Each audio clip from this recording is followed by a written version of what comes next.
Hello, I'm Danny, And I'm Jake. and this is Marvel Talk.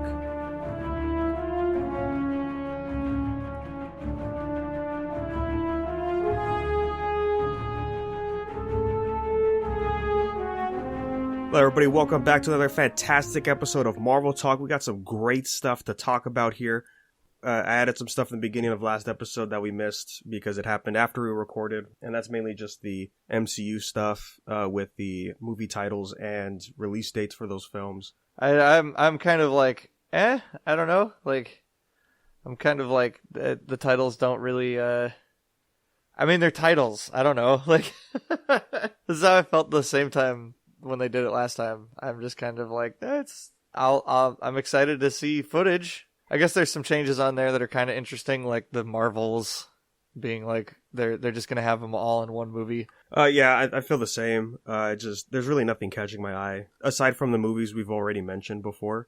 That's kind of where I'm at. Spider-Man No Way Home, unless something crazy happens, I think it's completely lost my interest. I guess we can talk about Andrew Garfield and his little interview. Supposedly he will not be appearing in No Way Home, no matter how much press coverage Marvel tried to do before the movie to kind of push at that idea. It sounds like he's just not going to be in it. We just have to wait, right? Because that happens all the time. Actors say they're not going to be in things until the official announcement happens. That's probably what the deal is. It was the same thing with the She-Hulk actress. She said, like, I don't know where people are saying this, but they've never talked to me, and I'm not going to be She-Hulk. And then, 2 weeks later, they announced that she's going to be She-Hulk. They're like, oh yeah, no, she is She-Hulk. She's lying. Yeah.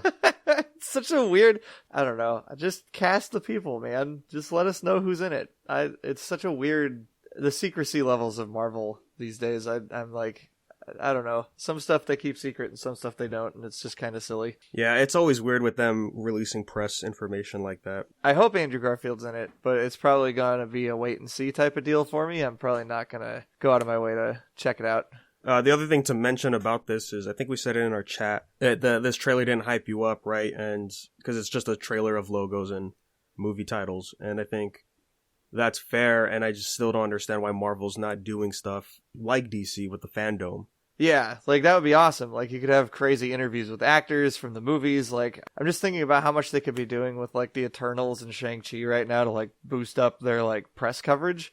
And they're not doing any of it. So I don't know. I'm interested into seeing where the Marvel universe will go. Sort of. I'm kind of like whatever on it right now. There's like Shang-Chi and Doctor Strange, like you said, are probably like the only things I'm really interested in. I did see a really funny meme though that was like, you know how the Four shows up at the end, like the Fantastic Four logo? Mm-hmm. There was a meme that somebody posted that was like the Captain America shield appears behind it and it says Captain America 4 instead of Fantastic Four.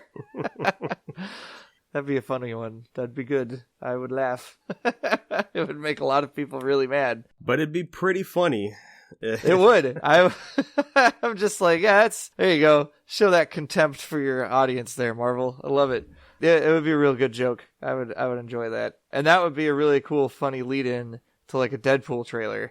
If they wanted to do that too, that would be cool. But Ryan Reynolds didn't post a Deadpool trailer today. He decided to post a trailer for The Bodyguard 2. So that's cool. Or Hitman's Bodyguard 2? I think that's what it's called. It's the Hitman's wife bodyguard? Oh, is that what they're... Oh yeah, because he's the bodyguard for Salma Hayek this time. Look, Ryan Reynolds is trying to put out as many Deadpool movies as he can.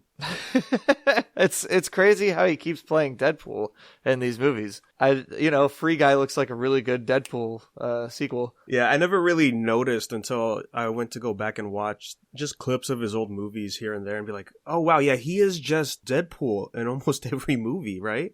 Yeah, he doesn't really change it up too much, but it works for him. Van Wilder was Deadpool the college years, and then he had the Deadpool when he was fat movie. Oh, Just Friends. Yeah, Just Friends. Yeah, you got that one. Classic. So. Yeah. Yeah, if you guys want to watch the Deadpool verse, it's all there. Most of it's been released. He's just not wearing the mask in a lot of it. But I guess on the titles and stuff, I don't know. It's all looking fine.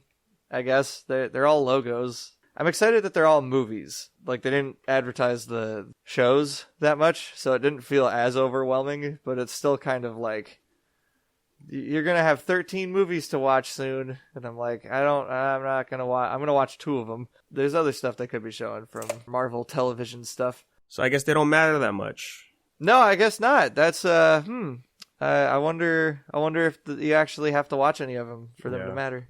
I'm pretty sure you won't have to watch Miss Marvel to watch the Marvels. No, I would doubt it. But will you even have to watch the Marvels? No. The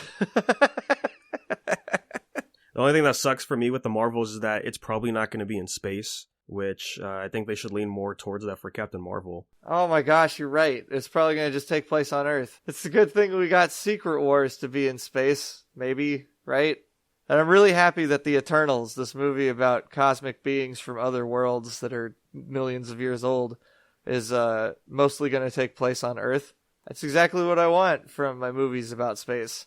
I hope Eternals is good. That's kind of where I'm at. I hope it's like another Guardians of the Galaxy, where it just is like a sleeper hit. Like, it's like, oh, nobody expected it to be really good. Yeah, so we'll wait and see. Honestly, I'll give it a trailer or two. The only cool shot we got was the Angelina Jolie thing.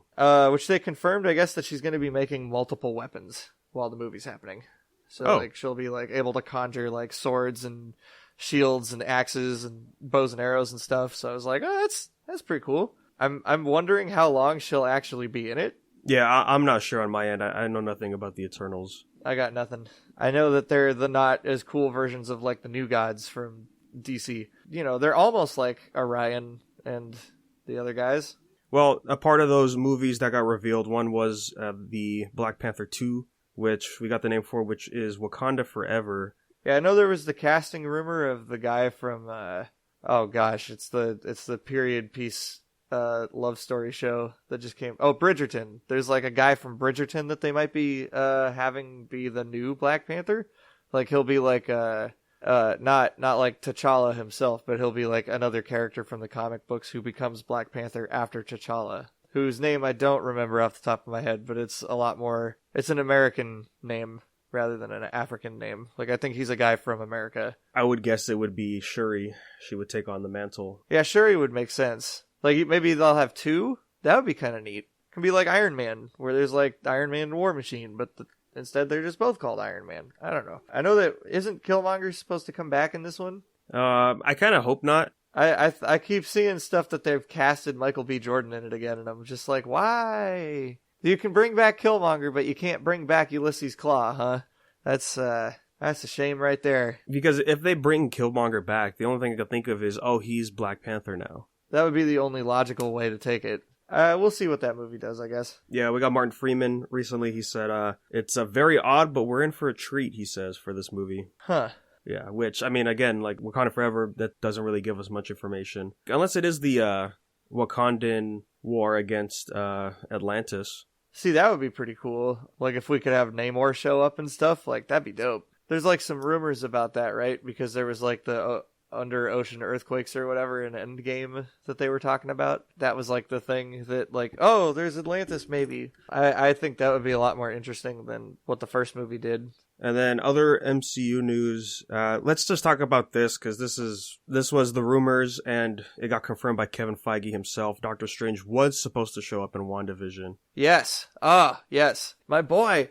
And alluding that the commercials were Strange himself trying to wake up Wanda, in a sense. I just like that it was like back and forth. Like, a producer said things got shot. Other people came out and said, no, we never shot anything. And now Kevin Feige's like, yeah, we did. We did shoot Doctor Strange. It was supposed to be in there. Come on. And I pretty much put my whole thoughts in the last episode about how he said, like, we don't need another white guy telling Wanda that, like, here's how to use your powers, which I said that's totally off the mark of what they could have done. That's the last thing I'm pretty sure a majority of people would have thought. Like, it doesn't make sense. Like, Doctor Strange would be like a mentor rather than like a stubborn old white man. He definitely would be a welcome difference to sword director dude. I don't even remember his name. Yeah, I don't remember a lot of names from that show. Yeah, neither do I. Another reason would be, like, oh, the limelight on social media would be Doctor Strange showed up rather than just Wanda being her own thing. Which I could see that being a problem, I guess, for setting up your character in her own show. But, social media is big enough for two things trending, right? Wanda getting her outfit and Doctor Strange showing up. And I don't think Doctor Strange would overshadow it. Obviously, the emotional resonance of the show would still be strong because it still is all about Wanda. That would be like saying that the show didn't work because Vision was in it. Yeah, I mean, it's like what, like we said, like Vision stole the show in WandaVision, right? When we talked about it, but a lot of people did enjoy Vision, but I guess it was still mainly people talked about Wanda and stuff. But so I don't see the problem. I don't get why Doctor Strange would have been too much for the show. It doesn't make sense, and it would have been a way better connective tissue and hype for the next movie. I would have been way more hyped for Doctor Strange and the Multiverse of Madness had he actually shown up in this. Because again, it's all about connecting everything in the MCU, right? To bring an old Marvel Talk joke back, it's the audio clip for Agents of S.H.I.E.L.D. like, the MCU, it's all connected. Yeah, that's exactly what it would be. I just don't understand this sudden aversion to that, I guess. I don't get it. Like, it's like, well, it's got to focus on just that one character. And I'm like, well, you never really did that except for phase 1. But I guess maybe this is supposed to be like their new phase 1.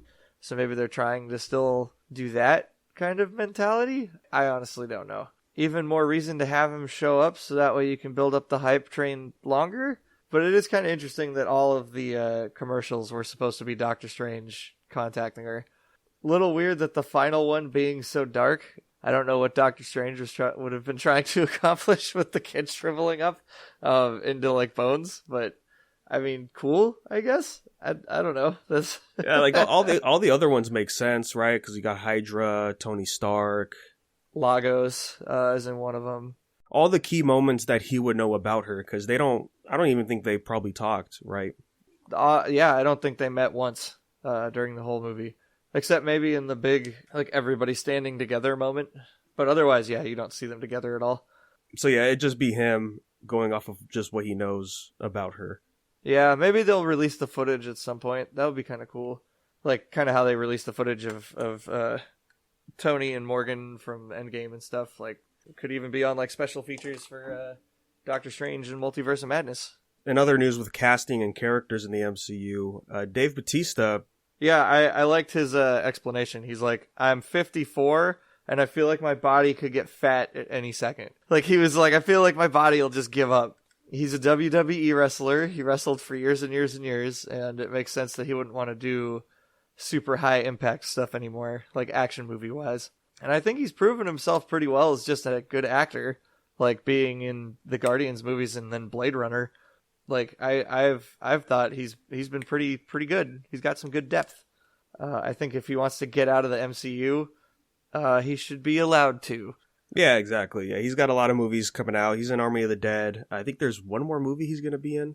Yeah, his explanation makes total sense. I remember Hugh Jackman, I think a few years after Logan came out, he talked about how exhausting it would be to get into that workout constantly, steamed chicken and rice every day. It's taxing.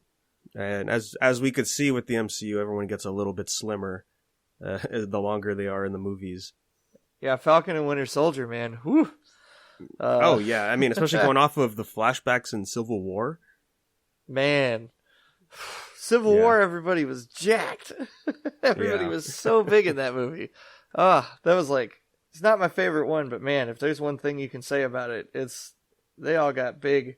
Batista had some problems with Marvel, when they initially fired James Gunn, and how he didn't want to come back as Batista or as Drax until he came back. So he's only going to be in Love and Thunder and Guardians 3, and that's probably going to be it because that's the end of his contract. Yeah, we'll probably, obviously, we're going to see him in the Guardians of the Galaxy holiday special. Oh, that's right, yeah. Yeah, which is coming out this Christmas. The James Gunn did post that they finished shooting it. I just love that there was news about them wrapping a Christmas special. So good. So I'm pretty excited for that part. But yeah, it'll be sad to see Bautista go after all these good movies he's been in. I don't know. Yeah, curious to how they're gonna end him off. Like, is he gonna die or is he just gonna leave? Yeah, like, well, maybe he'll Drax himself will retire in the universe. Like, he'll just be off doing his own thing. And I saw a lot of people talking about like recasting, and I'm like, don't recast it. Just let him go. It's fine. We can let superheroes go. It's okay. Yeah, but he does a great Drax. I can't really see someone topping it or, trying to keep up with it. I don't think anybody else could play him at this point. If anything, the only thing I could see them doing is trying to bring in another wrestler to do it. Yeah. Like some younger guy to do the role. But at that point, I would hope that it's just not, I don't know, like a new, like maybe a universe reset by that point would be cool. I'm open to the idea. He mentioned when he was talking about this that they threw an idea for a Drax and Mantis movie. Oh man, that sounded awesome. They didn't have a lot of details, but I was like, yeah, I'd watch that. That would be cool. Yeah, because that's one of the things I liked in Guardians 2 was their dynamic. Yeah, their scene at the like waiting pools is like my favorite. Like that's like one of my favorite scenes in the whole thing. Where Drax talks about his family. Yes. And then Mantis puts her hand on his shoulder and like, God, Batista's acting there is just so good because you can see like everything behind his eyes and then it all comes out in Mantis and I'm like, this is so good. This is such a good movie. God, I could Guardians 2, man. So I would be into the idea of him and Mantis leaving the Guardians and sort of like going on their own. Yeah, that'd be cool. But since Mantis is a new character, I don't know if they really want to let her go that early. Yeah, I feel like they probably said no to the Mantis Drax movie because they got more plans for Mantis. I guess. I mean, she'll be in Guardians 3, but then what then? I don't know. Yeah. I guess A-Force, whenever they're going to do that. Oh yeah. That's that. I'm sure that's coming. I'm sure. Yeah, it's on its way. can't forget that one. Yeah. No, it was such an important scene in the Endgame movie because Captain Marvel, of all the characters, needs help. Yes. Even though she said that she could have taken Thanos by herself, yeah, she still needs some help. Yeah, don't forget. Yeah, she has to be the strongest, I think was the quote. Man. I saw a video like back when Endgame came out that was like, this is the one thing I would change to fix that scene, and it was having Nebula do the gauntlet run instead of Captain Marvel, and just have Captain Marvel be one of the female characters that's helping Nebula get there, because that would be like the final character thing for Nebula to like finally go against her father and do what she needs to do with the gauntlet. Like to try and get it back to the past and stuff. I was just like, yeah, that'd be amazing. Like that'd be so great. Nebula would be perfect for it. That would be awesome. But instead it's Captain Marvel, who doesn't need any help from anyone. Cause, we just, right before she gets the gauntlet, we see her destroy like an entire alien spaceship. So aside from all that, I think that was all the MCU news that we had going on. But that doesn't mean that Marvel news is stopping, because we got one of the highlights of the month, which is the Venom Let There Be Carnage trailer. Oh boy, this looks good, man. I'm real stoked. Can I just say that they just like made me love Venom as a character even more, just right off the bat. Like, I love him. He's so wonderful. I just love that he's such a nuisance in Eddie Brock's life. Yes, they're really leaning into what the first movie was doing. Yes, very much so, and I don't mind that. And this is Andy Serkis directing on this one. Yes, it is. Did we get confirmed that this is an R-rated one? I thought we did. I don't know. Because I feel like with Carnage being a thing, it would probably have to be rated R. Yeah, let's see if we have the rating up on the official website here. Not yet rated. Not yet rated. Interesting. Well then, I hope it's going to be rated R, because Carnage deserves it. Oh, yeah. And I think with how successful it was and the talks of it should have been rated R for the first movie. I think they should do it. Oh, yeah. Yeah, but honestly, yeah, fantastic trailer. We get to see a lot of Woody Harrelson in this, doing his thing. Yeah, he looked all kinds of goofy with that silly haircut. Yeah. I love it. It's like Everyone complained about his goofy Sideshow Bob hair in the first movie, and then they were just like, yeah, okay, we'll make it worse. Which is great. I love it. I think this trailer was really, really funny. I think that's the biggest takeaway for me is that the trailer's funny. It's sort of scary. There's some spookiness to how Carnage comes about and stuff from the lethal injection thing and pushing back up into the syringe, which I thought was neat. Which makes me wonder how long he's had the symbiote. Yeah, that's the thing. So in the trailer, we get some audio clips. It's Cletus Cassidy talking to Eddie Brock. It says oh, welcome back, alluding that maybe he's been there for a couple times, interviewing him and stuff.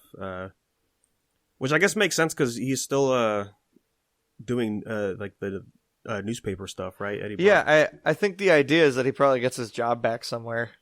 Maybe even at the Daily Bugle, because the Daily Bugle does make an appearance in this. And as we saw with some screen caps, that one of the articles might say Avengers on it. Yeah, I couldn't actually catch that frame in the trailer, so I don't know where that title of article is supposed to be in the newspaper, because the front page does not have that on it. So when he crumples up the newspaper, it's the inside that he was reading. Oh, interesting. Yeah, it kind of slides up as he crumples it. And that's where we see just the second half of the word. So people are saying Revengers or Avengers, either or.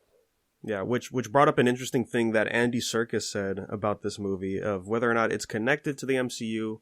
And his quote said, Venom's in his own world. There's nods and moments, but he's unaware. They're unaware at this point of other characters like Spider-Man, so that's why we've chosen to play this particular episode of the movie, but we'll wait and see. Huh. Yeah, I heard about that. That kind of interesting about how they're going to try and work it in. Yeah, so it sounds like Venom and Eddie Brock just don't know who Spider-Man is, I guess, is what they're saying. It's a weird thing to say because, of course, the trailers will say in association with Marvel. Not to say it's not connected, but to say that, they're just unaware of what's going on. I mean, if multiverse stuff is happening at some point in the future, and the way that Andy Serkis phrased this was he's in his own little world, different Earth, this is Venom from a different Earth, so that's why they don't know about Spider-Man, but maybe they have Avengers. That's the safest way to do it. Yeah. That'll be interesting to see. I don't know. What I do know is that I love the way that Venom makes breakfast. Chaotic. Yeah, it's awesome. And then its ketchup part was perfect. Oh, yeah. I love it. I like that Tom Hardy again is just he just looks dirty and disheveled the whole trailer. He's just tired. He's great. I love it. That was one of my favorite aspects of the first movie was that Eddie Brock never looked good. Yeah. I feel like in Falcon and Winter Soldier you could have Winter Soldier looking a lot worse, right? He looks so pretty the whole show, but he's suffering from all these crazy nightmares and has to go to therapy and stuff. You'd think that he would maybe look a little worse for wear, but no, he looks fine. But in Venom they're just no, Venom's annoying and probably doesn't sleep, so Eddie doesn't get to sleep. Yeah. We also see two characters in the trailer that also are hosts for other symbiotes. Yeah, we got Shriek. Who's the guy? I don't remember. I don't remember either. Yeah. Breed. I don't know. It's another red symbiote that's not Carnage. Yeah. Yeah, good old 90s names that they have. Yeah, that are probably based on some type of weird violent word. Rip, tear, shred, shredder. Shredder's in this movie. No, he's not. He's not in this movie. Yeah. But yeah, it's the police officer guy, right? That's reading the newspaper is one of the hosts? Yeah. That guy is one of the hosts for a symbiote, and then Shriek is in a jail cell with white eyeballs. I remember reading about this. The girl that's in the cage is Shriek, but she's not a symbiote. Oh, okay. Yeah, Shriek is Carnage's girlfriend. And she's yellow, which... Shriek is white and black. Or black and white. Oh, what am I looking at here then? Oh, I'm looking at Scream, excuse me. Oh, okay. Yeah, she's mainly yellow. Okay, because we saw that symbiote in the first one. Well, she's yellow and red. Boy, if they go like super symbiote universe here, it's gonna be just like nuts. It's gonna be great. My goodness. Yeah. And then we get to see Eddie Brock's ex-girlfriend's back. She was She-Venom in the first movie. Oh yeah, that's right. Okay, cool. Yeah. Naomi Watts or Harris or whatever her name is. Mm-hmm. She was in the Greatest Showman. Oh, that's right. Yeah, she was the love interest. She's a very good singer. She was the wife. Somebody pointed out in the trailer that the magazine that Venom taps inside Mrs. Chen's shop is it has Stan Lee on the cover. So we got our Stan Lee cameo in Venom 2, which is cool. Okay. Question.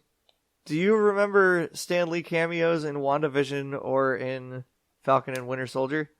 No. Because I was just thinking about it just popped into my head. I was like, I don't remember WandaVision having that. I guess a license plate had his birthday on it in WandaVision. Oh, okay. I guess that's cool. And then Falcon Winter Soldier, what do we have? This says the moon base part might be a reference to it. Because he was on the moon talking to Uatu and the Watchers. Yeah. I didn't think that was a moon, though. The moon of Earth. I thought he was just somewhere far out in the galaxy, because that scene happens in Guardians 2. Because why would Uatu and the Watchers just be on Earth's moon? Like, that's way too close to the action for them. I don't know if I buy that one. That's a cute idea, but I don't think I buy it. Ah, that's a bummer. That's probably the first show then that didn't have a cameo stuff of him at all. I mean, his best cameo will still be him not getting into Reed Richards' wedding in Fantastic Four. Oh, yeah, that's great. Yeah, it's still one of my favorite scenes. Oh, it's so good. But yeah, I love this trailer. And Carnage looks great. I love the look of him, and it just like the one shot where he just like rears up and he's got like 15 things around him that are all different spiked objects coming out of him. I'm like, awesome. Like, yes, that's exactly how he should look. It was like, they nailed it. He looks perfect. I'm very excited for this movie. It's going to be real good. Yes. And as we see, a lot of the shots of full symbiotes are at night to help with the budget, I guess. But there's nothing wrong with that. I think Venom still looks good. There's that shot of him about to eat a person. He looks great right there. Yeah, and he's pretty well highlighted too, I think, in that shot. So I'm like, hey, he's got a good look. He still looks good. I think Carnage looks like, in some of the shots, he looks a little more orange than red. Maybe that'll change by the time the movie releases. I don't know. Yeah, that's probably just the lighting. That's what it kind of looked like in the first shot anyways, because I think we got a second shot of him. It looked like in like a church, I guess, with the stained glass behind him. Yeah, I thought that was interesting. You don't think Morbius is going to be in this, do you? That would be cool. Yeah, he's more darker red in that shot. That'd be cool. I think, I don't remember, was Morbius was first and then Venom 2? Is that what it was going to be? I thought that was the original release schedule of it, but I could be wrong. Yeah, I don't remember with all the pushbacks. Yeah. But that'd be great. It'd be cool to see him in there to connect to this Venom verse that we got going on here. Yeah, because I was just trying to think of what, like why they would end up at a church. And I know Morbius, being a vampire, tends to end up around those quite a bit. So it could be a way to have him show up. Ooh, according to Google, J. Jonah Jameson's going to be in the movie. Well, all right then. Will it be our boy or will it be Ice Cube? It says J.K. Simmons. All right. Oh my gosh, I forgot about the Ice Cube thing. Yeah. Wow. Which I still don't think Ice Cube would be a bad J. Jonah Jameson. I'm just throwing it out there. No, I don't think so. I think he would actually be really funny as J. Jonah Jameson. Because he was great in 22 Jump Street, and that's like exactly like what that character would be like. Like it would be awesome. And then obviously at that point you have to get Channing Tatum to be Eddie Brock. Oh man. Yeah. Channing Tatum's Eddie Brock. I'm just saying, man, it wouldn't be a bad choice.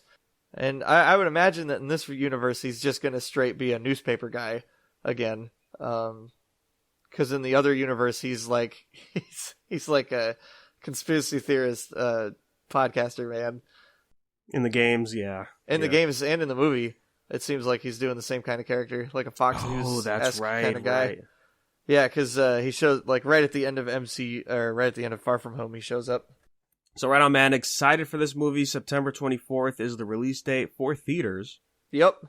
It's man, that's gonna be some good stuff. I'm gonna be in a theater to see it. I'm down. Oh yeah, we mentioned it on our Venom review that you should have seen Venom 1 in theaters. It was a great experience. Oh yeah, Venom 1 in theaters was awesome. It's not a bad looking movie when you see it in theaters, man. It's good stuff. It was a good theater experience to have. And everybody was laughing and having a great time. Like that. Yes. Yeah, I fully expect Venom 2 to just be just as entertaining as the first movie. So right on, man. I think with that's the end of Marvel news that we had going on. Yeah, I mean, Robert Downey Jr. is directing that one show that's based on a graphic novel. Did you see that one? The trailer for that, Danny? The one about like the kid who's like half deer or whatever. Oh, that's a show? Yeah, I think it's a Netflix series. It might be a movie. I don't know. But yeah, it's a DC thing. So Robert Downey Jr. is directing for DC, but it's not like directly DC. It's like Vertigo or something. I think it's a Vertigo comic, but they have like the DC thing attached because they just bought him like last year or the year before. So yeah, Robert Downey Jr. is directing it, and it looks all right. I don't know. I don't think we really need to talk a whole lot about it. Yeah, it's a small little thing that looks okay. I wish they looked a little bit more like they did in the comic book, because they made him look a little too nice in the trailer. I don't know, like the kid in the comic book, like who's half deer, looks a lot more like he's half deer in the comic book. In the show, he just has antlers and ears, and in the comic, he's got like a whole face that's like completely different to like a human's. Like he's got like a snout and everything, and I was like, that's a lot more interesting. Yeah, I'm guessing prosthetics and all that stuff. I mean, they got all their budget went to The Witcher, man. Like The Witcher and Stranger Things. That's where all of Netflix's budget goes these days. DC stuff, real quick, just the CW news that we had. Carlos Valdez and Tom Cavanaugh, aka Cisco and Harrison Wells, they're leaving Flash after this season. Was Cisco already gone at one point, though? Oh, what season was it? I think it was season 4. I think I watched that one. Yeah. Oh no. Yeah, Carlos Valdez, the actor, he wanted to leave at that point, and so they did the thing that TV shows do, is like, oh, he's gonna go on vacation and leave the set, but they convinced him, I guess, to come back to the show, and he's been on ever since. And I do know that he lost his powers because he didn't want to be a hero anymore. Yeah, I remember stuff about that. Was he came back in the Infinite Crisis, right? Like, is that where he finally showed back up? He was on Flash already. He was back at that point. And then on Crisis, the Monitor said, like, oh, your time is coming, and gave him back his powers, so now he was Vibe again. That's right. I remember that. I didn't like Cisco saying he didn't want to be Vibe, because I think Vibe's a great character. There were some great moments with him when he was fighting Danny Trejo. Danny Trejo shows up? Yeah, he's the father of Cisco's girlfriend at that time, who was also had the same powers. There's good moments with him as the hero, but I guess, yeah, Carlos Valdez was just done with the show. I mean, which makes sense. I think it was around season 3, even Grant Gustin, he's like, yeah, I don't understand what direction we're going with Barry Allen with the writing and all that. Like, he wasn't a big fan of how they were writing his character. Oh, Grant Gustin wasn't? Yeah. And then, yeah, Tom Cavanaugh is leaving, which is another big one. He's been on the show every season, and it's one of those things that Shelby definitely has brought up, where the CW like to keep hiring their friends and to keep them relevant into the show, right? There's a lot of that with Malcolm and Arrow, to where, like, why is he even still here? It makes no sense. Yeah. Like, it's just like, nobody really cares, but okay. Yeah. And then Tom Cavanaugh, like, literally every season, he would just play a different version of Harrison Wells from the multiverse. Yeah, that was really funny. Some of them were good. Others were like, oh man, why are we doing this? And he would also play Reverse Flash as well whenever he would come back. Which to me always sucked, because I do like the other actor for Reverse Flash. Yeah, I got all confused about that for a little bit, because I was like, wait a minute, but the other guy was so much more interesting as Reverse Flash. The guy who actually looks like the comic book version. Yeah, I liked him in the one Flashpoint episode in season 3. He was doing good stuff in there. And then he was in Legends of Tomorrow, and he was doing cool stuff there. But then that was it. Everything else with Reverse Flash was just Tom Cavanaugh again, which, it really doesn't make sense because it's a literal face swap that he did to look like Harrison Wells. So that's really lame. Yeah, he was Reverse Flash in the Nazi verse for Earth X. Okay. And then in season 5 with Nora Allen, he was the Reverse Flash in the future. Like, he was her mentor. So he's leaving. As far as I know, they didn't confirm if season 7 was the end or not. So we're gonna probably have a season 8. And without those two characters, I'm guessing 8 will be the last. Yeah, I can't imagine the Flash going on for too much longer. Especially losing, like, Supergirl as, like, a connective tissue piece. Like, the Trinity's almost gone for DC TV. Green Arrow was already gone, right? Like, they haven't started a new series or anything. No, we only had the pilot for... Oh gosh, would you consider it a pilot? It was one of the last episodes of season 8 of Arrow. And it was all the future stuff with the Black Canaries and Mia Queen leading them as the new Green Arrow. Yeah, but I guess that didn't do enough numbers like they would hope they would. Well, I guess that's how it goes sometimes. Yeah. That's too bad, because I really did like the daughter. Seeing a show based around her would have been kind of fun, but maybe it was a little too teen drama-ish or something. I don't know. I mean, can we even... It's the CW, though. Can we really say that? I mean, Batwoman would like a word. Yeah, but Riverdale does so good on CW. Does it? That's insanely popular, yeah. Oh, okay. I mean, they do sell a lot of product at Hot Topic, so... I guess we can talk about Batwoman. They recasted Kate Kane. Yeah, they did. Yeah, they have a new lady that looks just like Ruby Rose. So I'm like, great casting. Makes you think why they're going with a new Batwoman. I wonder why the other version didn't work out. I don't know. I mean, I don't even know if season 2 happened. I don't even know if that's out yet. I heard it was the thing. I saw listings. I just haven't heard anyone talk about it. Oh yeah, it's airing now. Oh, I have heard no one say anything about the show. I have heard nothing about Batwoman since the new season started. Episode 12 came out May 2nd. I did not know this was happening. Did you say episode 11? Episode 12. Oh my god. Yeah, and then it's taking a 2-week break. Are you for real? 12 new episodes of that show came out and we haven't heard anything about it? I haven't heard a single thing about it. Yeah, exactly. I haven't even seen trailers for it. There hasn't even been, like, advertisements. Like, I think there was, like, one advertisement for, like, the first episode that I saw, and, like, that was it. I haven't seen it get hyped on any social media. I haven't seen it get hyped on any TV stations or, like, YouTube or nothing. The only thing I've seen about season 2 was this YouTube video of a guy talking about it before it even aired and how awful it looks as a show.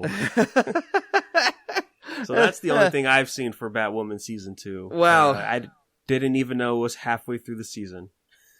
Wow. But you should definitely change the actor for Superman. That's a good idea. Because, I mean, look at how well it went for this show. Yeah, that's wild, man. That's funny. Yeah. But yeah, to me it's crazy that they're gonna bring back the original Batwoman. Was it Cassandra Cain? Yeah, Kate Kane. Yeah, they're bringing her back, which I know the synopsis is that Batwoman just went missing, and that's why this person who I guess I don't even know what her relation is. But she knows Lucius Fox, so I'm guessing it's his sister. I thought she was the love interest from season 1. Am I wrong? Is that not the love interest character from season 1? I thought that's so. I thought oh. Because it's a new actress, I'm pretty sure. Oh, is it? Oh, okay. For Batgirl from season 2, you mean? Or Batwoman? Yeah. Yeah, it's a different person. Oh, okay. I mean, I never knew. I didn't ever look into it, so. Yeah, I'd never watched the show. Don't.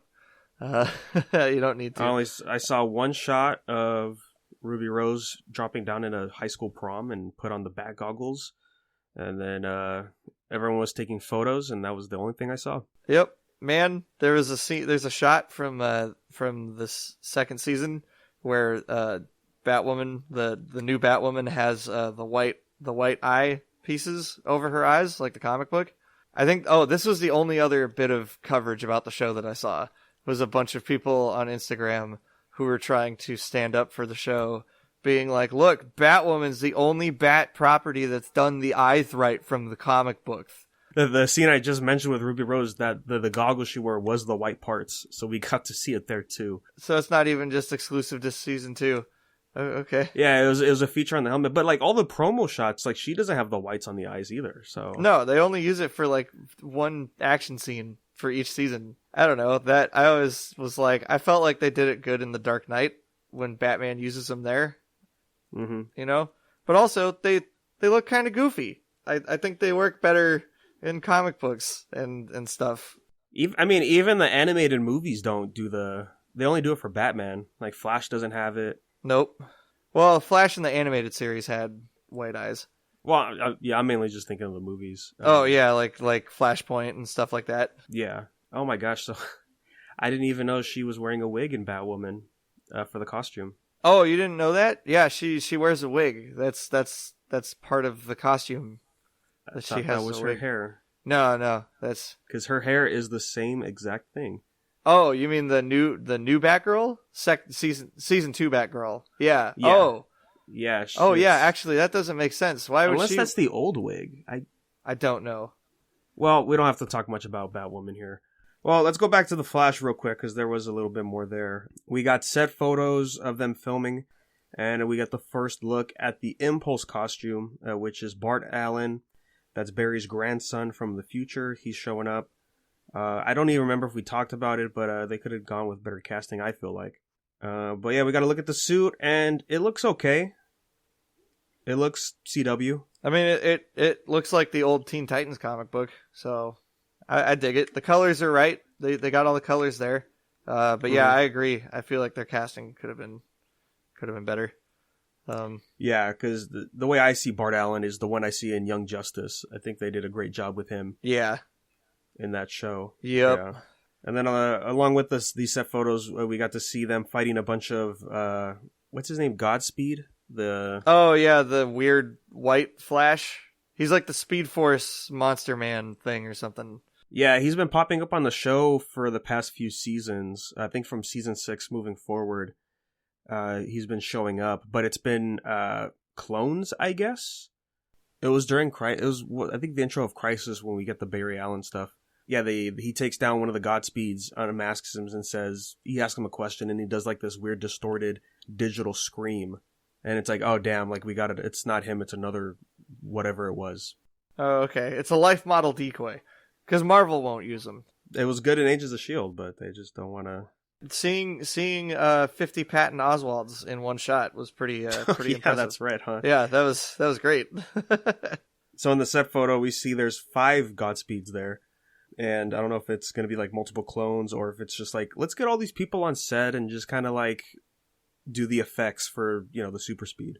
And then, of course, there's one other character, which was, to my surprise, they're bringing back, is Barry Allen's daughter, Nora Allen, who is XS. Oh, yeah, she was in the Crisis special, right? Or something? Or she was in, like, an arc of the show? I don't remember. No, she showed up in the one before that. I think it was Elseworlds, I guess. Like, at the end of that, she popped up. Okay. No, sorry. It was Crisis on Earth X. She was at the wedding, and then she showed up at the end as well. Gotcha. Crazy, though, that she's back, because I think the way they ended her character was she was erased from the multiverse. Oh, yeah, that's right. And Barry was trying to save her or whatever, and it just was like, we couldn't do it, Barry. Well, I think the thing was that she wasn't supposed to exist at the same time. Oh, okay. Yeah, because they talked... What was it? I think Barry traveled in time, and he was talking to somebody, and he mentioned his daughter... Nora Allen, and that caught wind for... I think he was talking to Reverse Flash.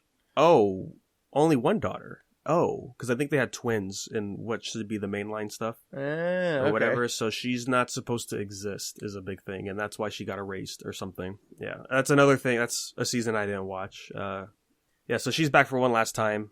I guess, like, just to have the whole Flash family be on screen. That'll be cool. That's interesting that they're not going to make this the final season then, if they're going to have like all of the Flash people show up. But maybe that'll be like the lead-in for the next season or something. Like maybe they'll just be like, this is it. Well, also with season 7, it's an interesting position because the first arc that they're doing was supposed to be the finale for season 7, but because of COVID, they cut season 7 short. Oh, and they or had to season push... 6 short. Excuse me. Yeah, that's when. Yeah, Iris West was trapped in the Mirrorverse. Maybe like the final season of Flash will just be kind of shorter then, if they eventually if they end it with the next one.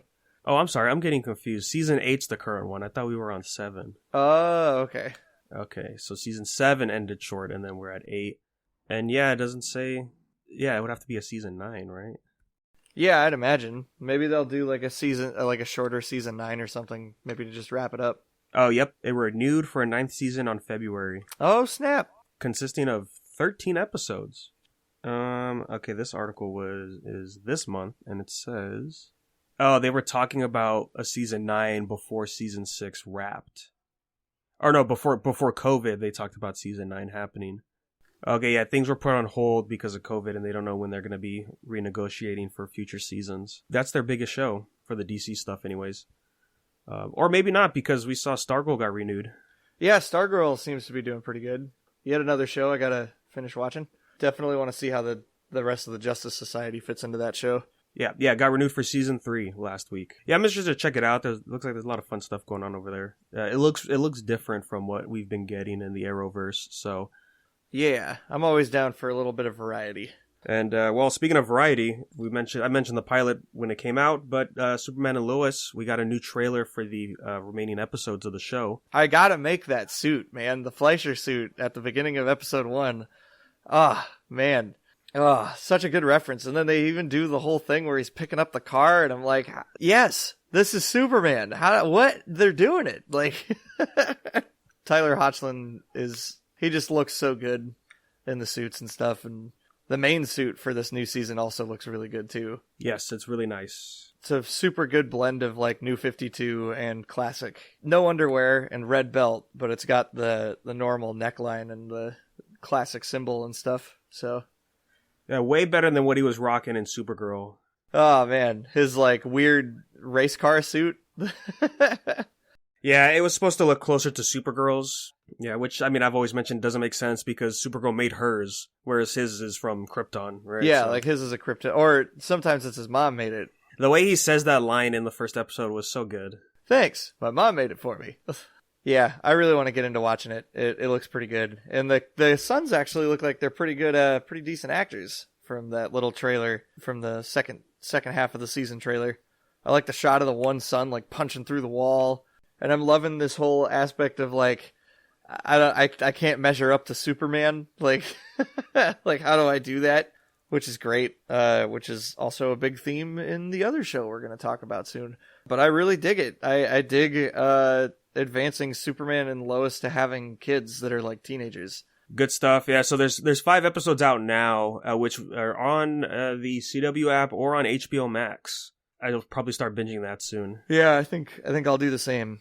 I'm excited to check it out. And then in between there, I'm going to rewatch Zack Snyder's Justice League because I just really want to. Yes, because what is Marvel Talk without more Snyder Cut news? A little bit of stuff in there. Snyder himself talking about Brainiac and the other Kryptonians trapped in the Phantom Zone, right? Yeah. Like Brainiac would have just been a separate villain, and then the rest of the Kryptonians are still like alive and well in the Phantom Zone and able to come back. Snyder really did have the best idea for the most accurate universe. That's all I'm saying. He had it. He was ready. Oh man, you know, that reminds me real quick. We forgot to mention there was other Marvel news, but of course it's a movie we're not interested in. Oh. Thor, Love and Thunder. We got the casting of, was it Gerard Butler? Oh, no, Russell Crowe. Russell Crowe. I get the two mixed. I'm sorry. He's gonna be Zeus. Which makes me think that might be where Jane gets her powers, if I had to guess. Yeah. Either that or he's working with Christian Bale's character. Yeah. Working with the God Killer. Or maybe Zeus is like the main guy that Christian Bale's character is hunting down. And then it turns out Christian Bale's character isn't a villain at all. He's a good guy. And Zeus messed up. Zeus is the villain. Oh, no. And then they both die. I'm surprised because you never usually see Marvel go into the Greek stuff, aside from Hercules in the comics, but like I know Ares is in the Marvel comics, but you don't see him pop up. Yeah, I know that apparently the way that he looks, that Russell Crowe has looked on set is like really accurate to the more modern Zeus take in Marvel Comics. Like somebody posted a comparison picture and was like, he looks perfect. And I'm like, okay. He's got a big beard and looks like Russell Crowe. I mean, I don't know. You really can't mess up Zeus's design. It's very, okay, I'm looking at the new outfit. That's a little, yeah. Is it the shot with like the lightning bolt in his chest, but it's open? Oh yeah, no, that's the picture that, that somebody used as a comparison was the one of the lightning bolt across the chest and stuff. Classic Zeus, it looks way better, but that's not what Russell Crowe Zeus is gonna look like. Probably. So I guess as Kratos goes to Norse mythology in God of War, Thor goes to Greek mythology in the Marvel Universe, huh? There you go. Yeah. How much do you want to bet that they're going to make Zeus a joke? I mean, the real question is, does Taika Waititi want to do mythology stuff, or does he want to do the stuff that he did with Sakaar? Oh, yeah. You know, because it's pretty obvious he wasn't a big fan of doing all the Norse stuff with Odin and everybody. Yeah, he really didn't touch on that stuff at all. Like, you can tell that was the laziest parts of the movie. Yeah, it feels like Feige said, like, you know, you have to do this. Like, you want to do your stuff, that's fine, but we have to come back and touch on this. Like, Hela has got to be in this movie. The Heroes 3, that's what they're called, right? Yeah, they're not in it. They die. They die off as side characters, which is the biggest bummer of all of Ragnarok, as they kill off Zachary Levi. But yeah, so again, I'm guessing that's where Jane will get her powers, because I think we mentioned before, how would you explain her getting powers from Stormbreaker when that's not how Stormbreaker works? Yeah, that would make a lot of sense that Zeus is gonna bestow upon her the power set. Maybe Zeus needs a champion to fight in his stead? Oh yeah, maybe. Like this will be like it'll be an alternate way to get powers like that. I will say this, I appreciate that they're going different from the comics in that aspect, you know, because it doesn't always have to be one-to-one. But then they're still doing the cancer storyline, which I thought I thought that's what I read. That's the thing about her being Thor in the comics, is that when she becomes Thor, the cancer goes away and she feels so alive, but then once she turns back into Jane Foster, it comes back. I never understood how that worked, because I thought the whole thing was that she was like getting chemotherapy and that her turning into Thor got rid of all the chemo. Yeah, it did that too. Yeah, so every time she became Thor, she was getting sicker as Jane Foster. Yeah, and I think she passed away in the comics, if I'm not mistaken. But if turning into Thor purges the chemo, why wouldn't it purge the cancer? Well, no, when she is Thor herself, I don't think she's affected by the cancer. But I don't know, it's just a weird thing they had to write in there for her character, I guess. It was a weird concept for the comic books. It was very strange. And then eventually Odin takes away the cancer from her and just makes her cool. Oh, is that right? Oh, well, you know, you know what the thing is? In that comic, Thor actually goes to talk to her because he's trying to figure out who's the new Thor. Ah. And so he has a list of all the women he's been with, or he knows would be worthy to wield the hammer. And I believe he mentioned to her, like, why don't you come to Asgard? We can cure your cancer. And she declined because I guess she wanted to do it on Earth as a human. What? She's part of like the diplomatic discussions for Asgard and all that stuff. It was weird. It was I don't understand that. That feels very dumb to me. That's very dumb. There's a reason I don't read Marvel comics anymore. There was an article that had a quote from Natalie Portman.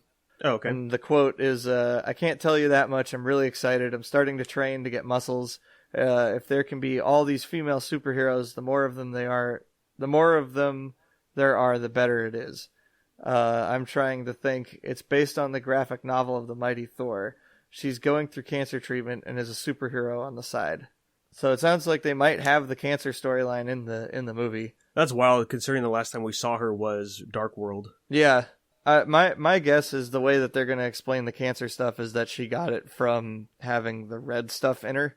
The Aether. Yeah, that makes sense. Like the ether is the thing that triggers it. Because I was kind of wondering if it would have anything to do with her, like, having relations with Thor. Because they've done that in a Spider-Man comic book before. It's like a super far-flung future one where Peter Parker accidentally kills Mary Jane with cancer. Yes, because he's radioactive. Yes. In a certain area. Yeah. Mm-hmm. So I was wondering if that's the route they were going to go, but I feel like they wouldn't do that because that feels like it would be played more for jokes, and I don't know if they want to do that with cancer. Make it such a joke. I don't know. I mean, the last time we saw that was Guardians 2, right? So. And that wasn't a joke in that movie. Exactly. Yeah, that was a pretty serious situation. I don't know. It makes more sense that it would come from the ether. Like, the ether is what gave it to her. I like that the logo for the movie is really 70s. Like, it looks like a Flash Gordon logo when it, like, comes in, to go back to our earlier talk about that weird trailer thing. But yeah, so, I don't know. That'll be interesting. So, I forgot to bring that in. But before we get into the other main section of the episode here, did you see the screenshots for He-Man? I saw one, the new cartoon that Kevin Smith's making. Yes. I saw one of them. I saw He-Man on the back of Battle Cat, and I was like, that looks like He-Man. The show looks great. I'm really digging the art style. It's from Powerhouse Studios, so they've done Castlevania.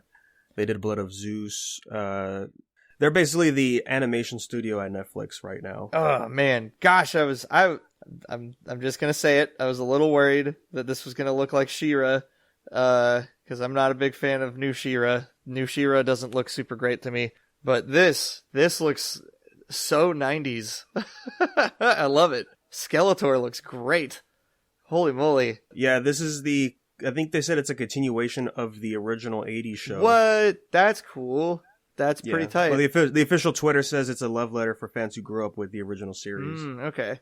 I feel like this will probably be around the same quality as the Thundercats show that was coming out for a little while on Cartoon Network.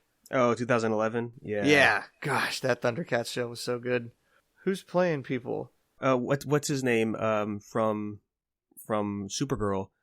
I'm forgetting his name. He was the love interest who actually ended up marrying Melissa Benoist. He's He-Man. It says Chris Wood. That's his name. I wouldn't be able to. I'd have to look him up. But Mark Hamill is playing Skeletor. Oh, that's right. Yes, yes. Oh, that's great. Oh, that's awesome. And I love how they do Prince Adam. Like, actually is like much smaller than He-Man. How it should be, yeah. Yeah, I'm like, oh, okay, cool. There's an actual visual shift from one thing to the other. That's cool. Oh, we got Justin Long coming in. Oh, that's cool. He's playing Roboto. I figured we're gonna see Kevin Smith back pocket actors in some here. pulls. I see his daughter's in here. Ah, okay. I wonder if we'll get Johnny Depp as like a cameo. Phil Lamar is in here. Oh, Liam Cunningham's in here. He was the Onion Knight in Game of Thrones. Is he playing who I think he's playing? Yes, Man at Arms. Yeah, that's perfect. Oh, that's awesome. That's perfect. And then they got Griffin Newman as Orko, which is hilarious. Like, that's great. Griffin Newman is Arthur from the Tick, the newer Tick show. Oh, yeah, that's fun. Okay. Yeah, and I was just like, and looking at these stills, I'm super surprised that Orko's even in this. All of this looks real dark, but oh man, Orko's in that picture. Never mind. Wow, he looks awesome too. They made everybody look cool. It's good stuff, man. I'm pretty stoked. That's looking good. I was a little shaky about He-Man when they first announced this, but now seeing these pictures, I'm like, nope, they got it. Give Thundercats to Kevin Smith, please. So, Masters of the Universe Revelation Part 1 is coming out July 23rd, I think it was. And it said it's going to be 5 episodes long, this first season. So it's not super long, which is along the same lines as Castlevania. I think each season of Castlevania is like 5 episodes. Well, season 1 for Castlevania was supposed to be a movie.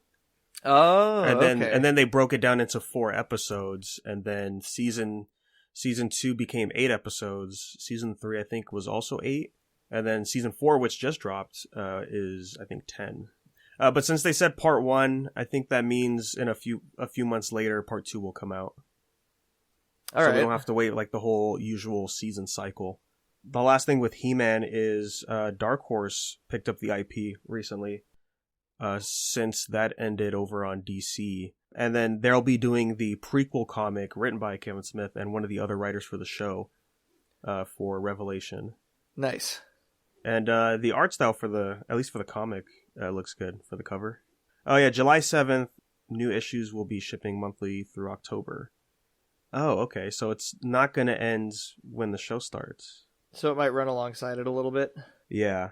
I'm excited. I want more He-Man. It's been a long time since we've seen He-Man in anything. Live action movie is where it's been the past, many years. Not being made. Oh, man. Maybe one day that'll come out. Oh, then because they had a casting for it, right? And then I think he dropped out. Like they had He-Man. What? I forget his name. That was going to be in Shazam. The Atom Smasher, is that his name? No. Yeah. Who am I thinking of? Noah Centineo. Oh yeah. I remember. Yeah, he was going to be He-Man for the movie. Yeah, but I guess they dropped him. But or he dropped out something. Or he something. Yeah. This. I just saw this headline saying like maybe Christopher Hemsworth. Yeah, he'd be a good He-Man. I could see that. Yeah. Yeah, that wouldn't be too bad. Oh yeah, Noah Centineo exited the movie 2 weeks ago. Yeah, that's the news report I thought I heard. Was that he was just like, I'm not gonna do it anymore. Oh, I thought it was like closer to when he got announced to be in Black Adam. Oh yeah, no, I think he was still gonna be doing both things, but I guess it's tough to lead up from the Dolph Lundgren He-Man movie, right? Oh my gosh. I mean, Dolph Lundgren is like the perfect He-Man. He's perfect as the character. Just that movie was terrible. That's never forget Golden Skeletor. Never forget. Never forget. I have it right here on my shelf, man. It's so good. So right on, man. Hopefully soon we'll get the official trailer. Kevin Smith revealed the composer is Bear McCreary. That guy is fantastic. He did Godzilla King of the Monsters, and he did God of War 4. That soundtrack is going to be wild, man. It's going to be great, yeah. Gosh, Kevin Smith is such a good person to get on stuff like this, man. He's just got all the passion for it. Exactly. So that was our He-Man talk. We'll be back when that show airs. And so with that, let's go ahead and dive into the main section of this episode here, which is the new show that popped up on Netflix, Jupiter's Legacy. Yeah, Mark Miller. We're in the Miller world, man. It's happening. I'm kind of hoping this leads to other stuff. Like I'm hoping we get to see a Kick-Ass, maybe a new version of Wanted. Right on, man. Yeah, so this show came out with 8 episodes. Yeah, and it's a different take on the superhero genre, like we have been seeing recently with Invincible, The Boys, stuff that's not Marvel or DC. And it's always refreshing to see a new take on characters that we're familiar with. Obviously, the Utopian, he is Superman. More Superman than Omni-Man. Yeah, he's even got the laser vision in this one. I'll probably watch it throughout the week and just see if it's worth really bringing up on the show. And then after the pilot, I was like, oh yeah, I'm hooked, man. I'm ready to dive into the show. Yeah, that was exactly how I felt. The whole thing comes off very classic comic booky to me. Like there's a very golden age comic book vibe to the whole thing. And even like a little bit of a 90s vibe to it too. And they try to make it topical to like modern day current stuff, but I'm kind of like, I think it works well on its own. I dug it a lot, actually. Who's your favorite character so far? Because I got a couple. Yeah, man, I have a few as well. I mean, first and foremost, man, Josh, how do you say his last name?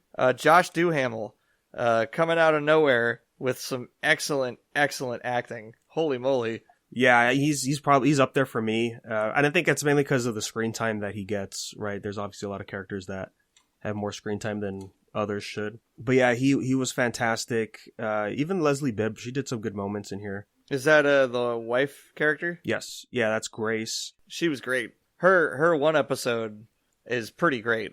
And I kind of liked that that's the way they split up this season, is like each episode kind of focuses on a different character pretty heavily. Mm-hmm. They're like somebody related to the original Union. It like each episode kind of focuses on one of those characters, and some of them get to split an episode because there's 8 episodes and only 6 of them. But it's good stuff, man. Ugh. Yeah, I enjoyed it. So it's interesting. It breaks down into two sections of the story. There's the flashback stuff from 1929, which is the origin leading up to them becoming heroes. And then there's the present day stuff where we're dealing with a lot of character breakdowns, really, of all the important people involved in the Union. Yeah, like there's a lot of like depth and stuff to this show. There's a lot of exploring where everybody's at mentally and emotionally and stuff.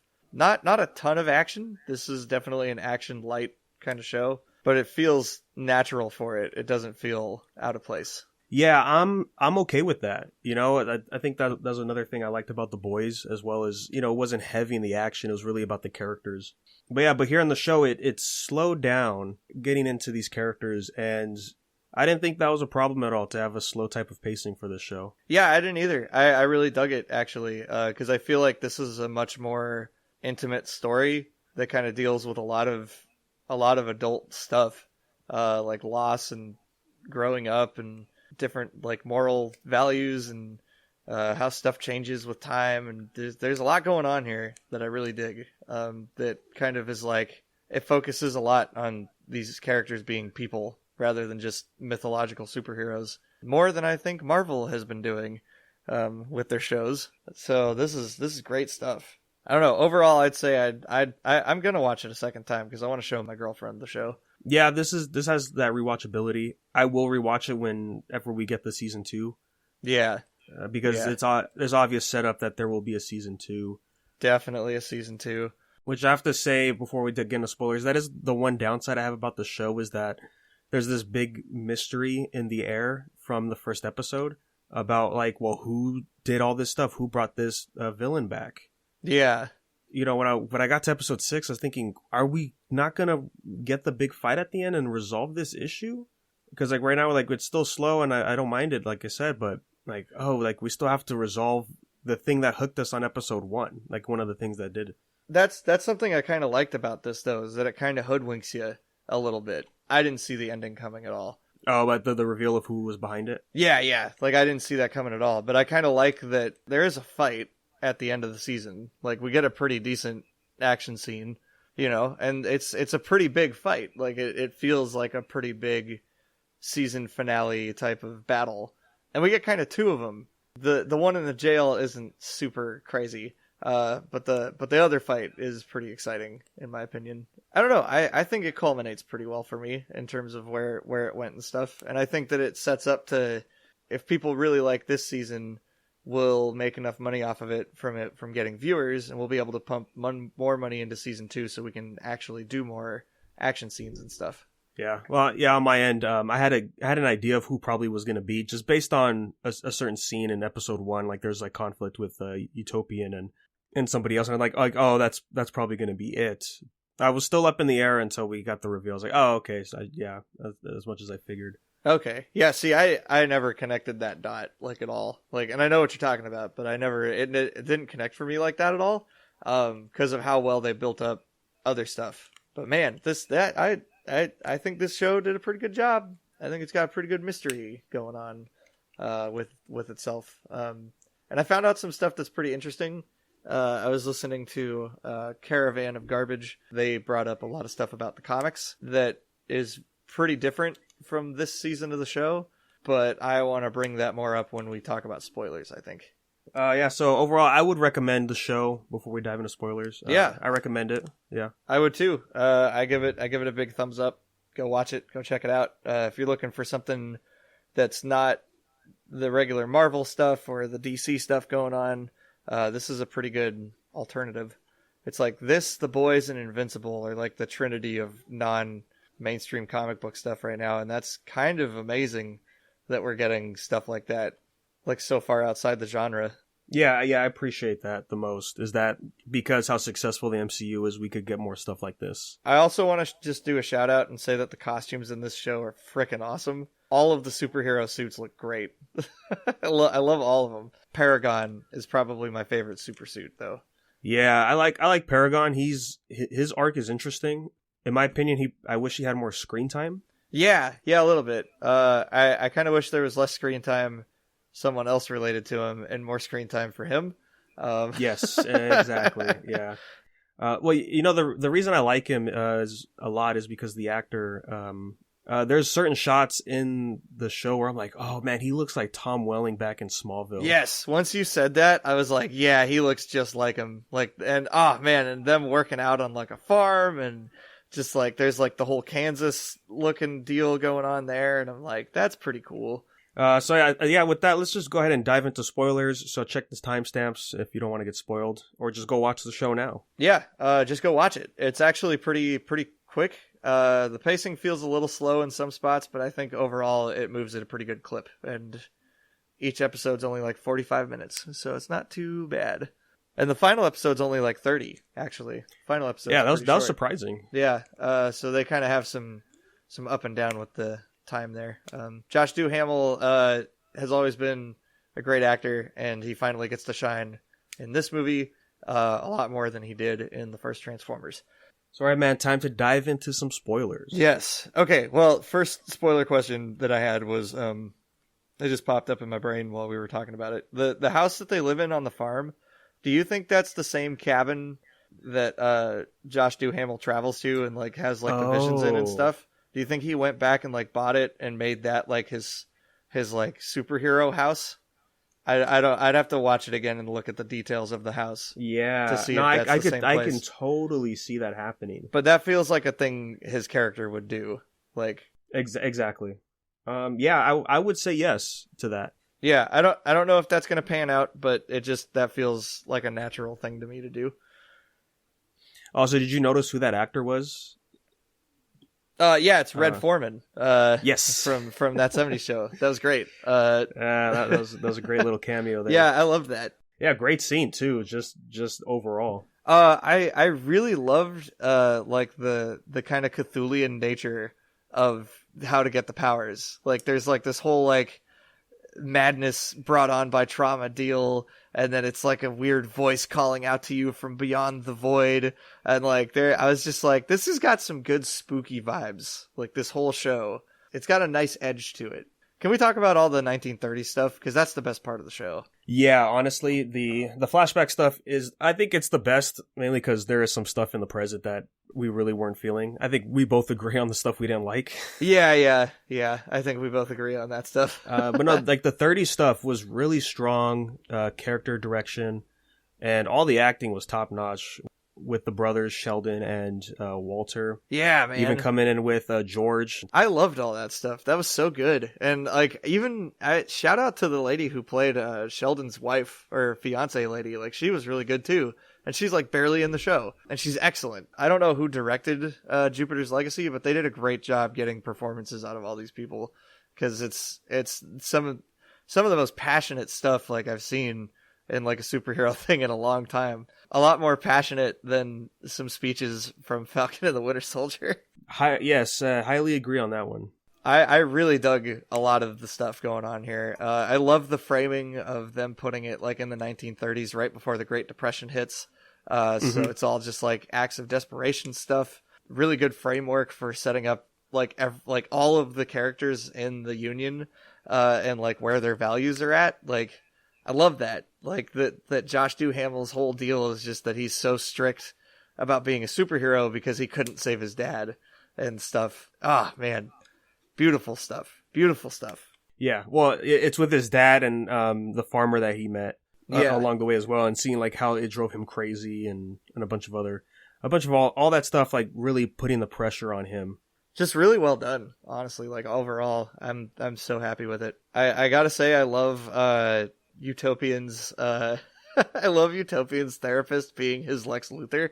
That's great. It's hilarious. Because it's like, you see the episode starts with this therapy session, and you think he's just going to see some regular dude, and then it turns out to be his arch nemesis, like, of all time. And I'm like, oh yeah, because that makes sense. Like, that's the person who would know him the best. Yeah, there's a lot of interesting stuff with Utopian in this show, and I think part of that has to do with his identity. Connor, mentioned it on the Snyder Talk. Superman takes off the cape, he goes back to being Clark Kent. Like, the identity is Clark Kent, but he's becoming Superman to be greater. And then when we see Bruce Wayne and Batman, it's like, oh no, he's Batman, but he's just putting on the disguise of Bruce Wayne. Yeah. And I think that's here too with Sheldon. Sheldon's the disguise. Utopian is his true person. Yeah, that 100% makes sense to me. And I think they say that much in the show with like a few of the characters too. Like, as much as I don't like her, I love the scene where he goes to visit the daughter, and just try and have like a cup of coffee with her and some bagels, like at her house. And she calls him out on just never being able to drop the cape, like never being able to let go of the superpowers. He's asking her to come to the funeral, and they're talking about one of the heroes that died in the first episode, Byron, who was Brandon's best friend. Yeah. Or Baryon. Baryon, excuse me, yeah. And they're like, oh, yeah, Brandon's like the godfather of his children, and, Utopian's just, he looks confused, and it doesn't click. He's like, oh, you mean, and he says his superhero name. Yeah, like he only knows people by their superhero titles rather than their real names, which is such a telling thing about who Utopian is and where he's ended up. And that happens more than once, which was good, because his wife Grace comes back and talks about one of their daughter's friends who is in the Union. He's like, oh yeah, you mean her? Yeah, she's a good hero. What's going on with her? Like, he only cares about the hero side of life. Yeah, like he can't separate the two anymore. Like, just for him, being a superhero is his life, which would make sense though for somebody who's got like Superman like powers, right?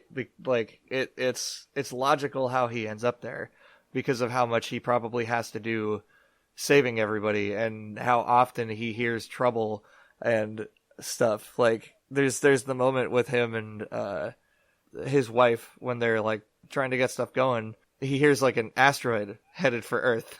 Like out by Mars, so he has to go stop it. And I'm like, yeah, no, it makes sense. He took on this huge responsibility to be this all-powerful person, so he doesn't really have time for the other stuff.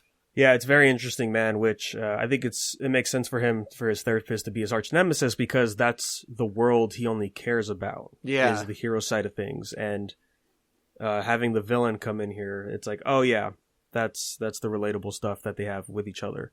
Yeah, that's good stuff. I don't know how you were feeling, Jake, but because I think I didn't watch much aside from that trailer we watched the last episode. There was like a little teaser, and I sort of knew the idea of that, like, oh, they were bestowed these powers from other galactic things, right?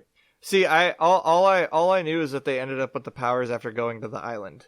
That's all I knew about from the trailers. Like, I never knew that it was like an alien thing or anything. So I had just seen that. I had seen like the one trailer that like we watched, I think.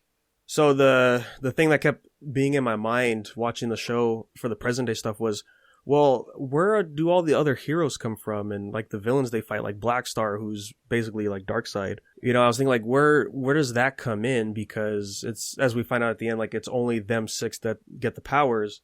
That's what I like about the show, doing the back and forth between present and the past, is when we finally get it at the end of the show, we get that shot of, the energy exiting the island, and we see all the people on the boat be affected. And right there, it clicked in my head like, oh, that's where other superheroes and villains come from. Yeah, it's like a global wave of energy, essentially. Yeah. Well, I thought specifically it was just those boatsmen, because like they had the markings on their faces. Oh, okay. Made me think like, oh, so they got the power unintentionally, and then so whenever they have kids, and then like that spreads, that's how we get more people with powers. Yeah, see, I figured it like went out like maybe a little further than the island, and like the people on the boat, like, and maybe affected just like random people around the world as it kept going. Because it does seem like there are quite a few superheroes running around. Mm-hmm. Like in the show itself. So like in the present day time, it's not really like super set up like how many there actually are running around, and some of them just have like powers that are almost nothing, and some of them have powers that are a lot more useful. And then there's like dudes with magic vans, which is pretty cool. Yeah, that was cool. Yeah, I liked his character. I liked the other three characters rather than the main person of those four. Yes, who we find out is the son of one of the heroes, which is George. Yeah, Skyfox. Yeah, and he's the son of George, but he's got Richard's magic stick, the baton. Yeah, And we don't know what happened to Richard yet, right? Like, there's been no talk about where Richard ended up. No talk at all, which, again, pulls in that mystery that the show's dishing out. So that's going to be interesting to see where that goes. Richard was a fun character. I liked him being like the crazy sea captain man that saw the scary storm and stuff. And again, that whole part with them trying to get through the storm and everything, very Cthulhian type deal. Loved how spooky it got, like them just being on the boat and finding like the drawings that Josh Duhamel's been doing of his dead dad. Like man, all the 1930s stuff was great. It was so well done. And then when they finally get there to the island and like they do like the whole test at the very end, and then like the music that comes up while they're putting their hands on the wall and stuff, and I was just like, man, this is really good. I was getting real hype. Yeah, so some of the present day stuff that we didn't like was involving Utopian's daughter. It's the same problem that I had with Cloak and Dagger. Oh, okay. I don't know if you ever watched any of that show. I haven't. But the main Dagger, the girl in Cloak and Dagger, is just like a crazy, rich, drugged out girl who gets superpowers, and that's like her whole character, is that she just does a lot of drugs and she's just not nice. And I'm like, oh hey, it's the same character in this show. That's cool. I think she gets better as the season goes on, but she starts off really not great and then doesn't really go too much above that. The way I saw it was like, okay, I guess we have to do this. It's a situation of where, well, Superman has two kids. One wants to rebel against the idea of being a superhero, and the other one idolizes the father so much, but is not really shown the same affection type of situation. I guess that's what they were supposed to be showing with them as kids, like when they're like kids and she yells at the other guy and then she gets scolded and then the brother doesn't or whatever. But that didn't really feel super strong to me, I guess. And it felt like to me it was a moment of like she's already just mad at him. She's like 10. Like Yeah, I sort of had a feeling when we got that intro shot of the show. The way she was talking and all that, I'm like, oh, she's going to be a problem. And she is. Yeah, I mean, the only good thing I liked with her was the scene I mentioned where Utopian forgets the person's real name. Like, that's the only good thing out of it. Because eventually she hooks up with Hutch, who's George's son, and it's just it's just happening, She's just not really doing stuff. It comes out of nowhere, too, for me, because, like, okay. So, like, there's the scene where she gets the weird super duper crack rocks from him. That's all I can call them. I don't know what else they would be. I thought they were going to be some dangerous chemical and she was going to accidentally kill all her friends when she had him over to do that's drugs. what I thought, too. Yeah, I thought they were going to do that. Like, because, she's a superhero, so she can take it, but none of her friends can take it because they're all, like, lower level superheroes. But then they didn't do anything with that.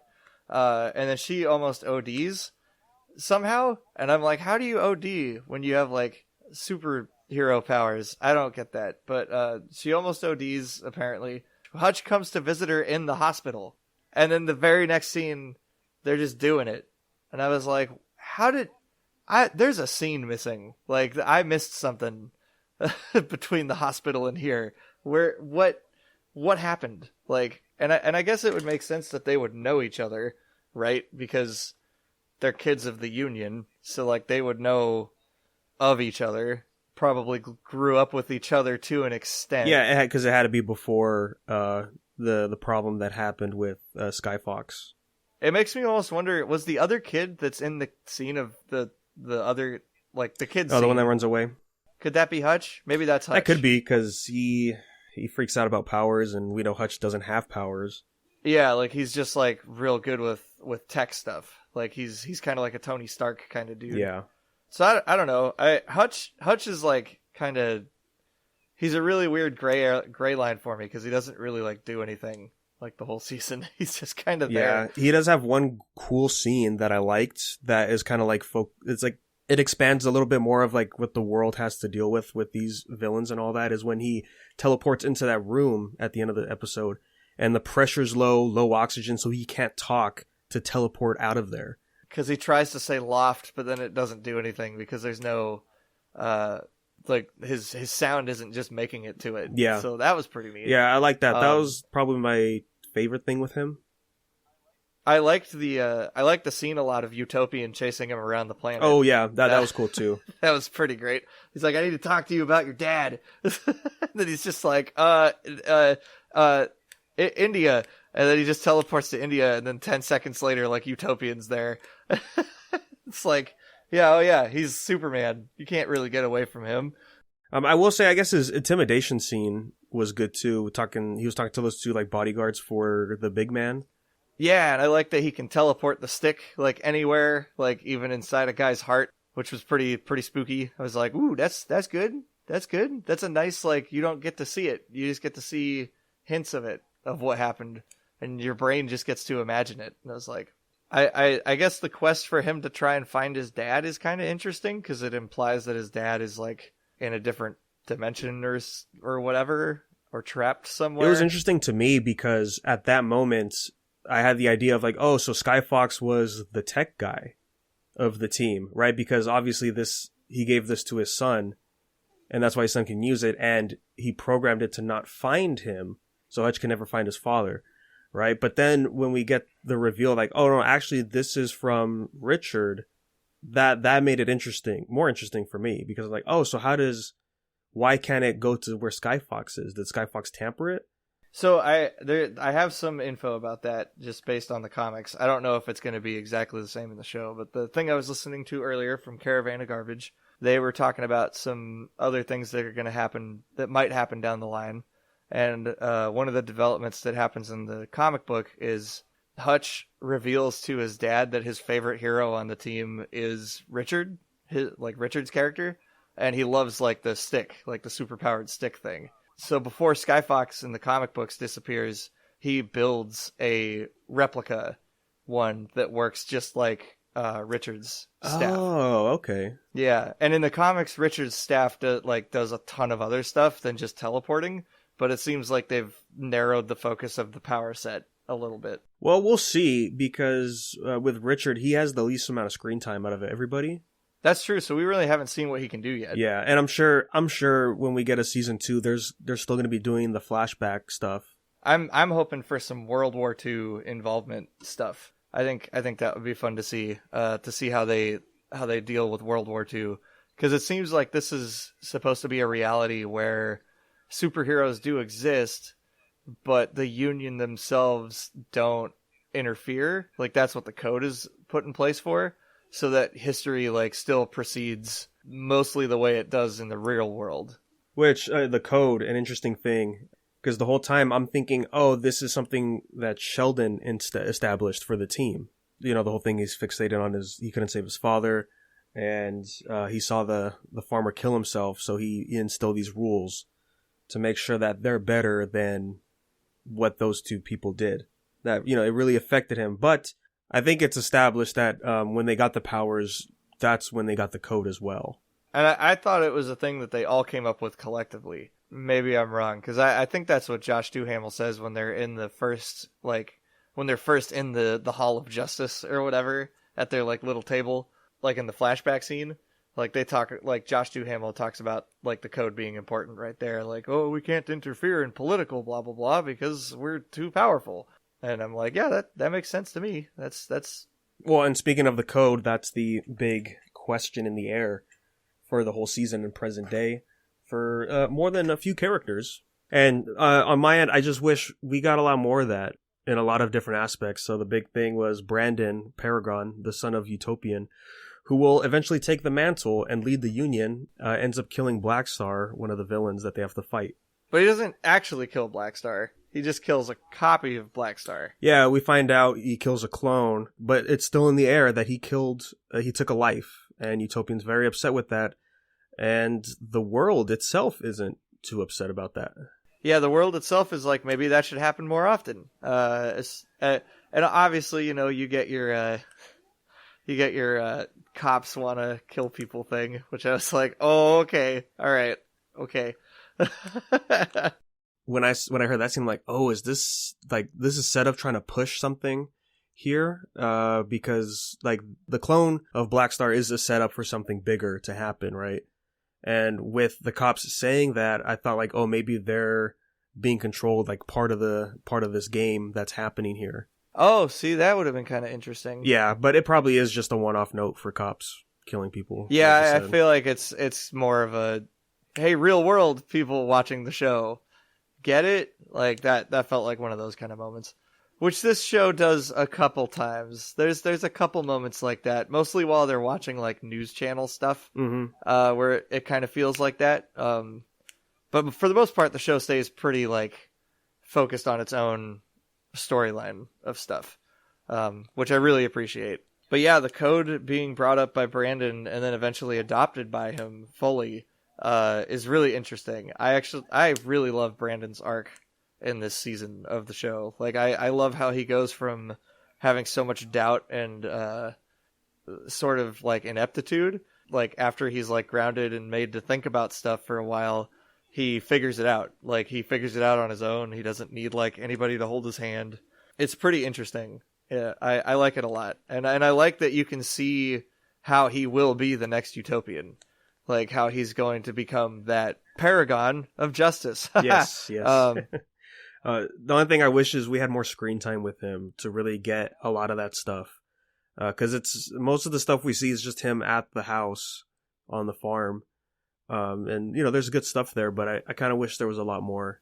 Yeah, you get like the one scene of him and his buddy at the bar, like in the club, which I thought was kind of an interesting scene because it's like, it's them two like up in like a private booth, and then there's like 100 fans just like in the background, like trying to talk at them and yell at them and stuff and get their picture because they're famous superheroes. And I'm like, man, I always like it when they have like scenes like that in superhero stuff. Yeah, the wedding scene in Rise of Silver Surfer, right?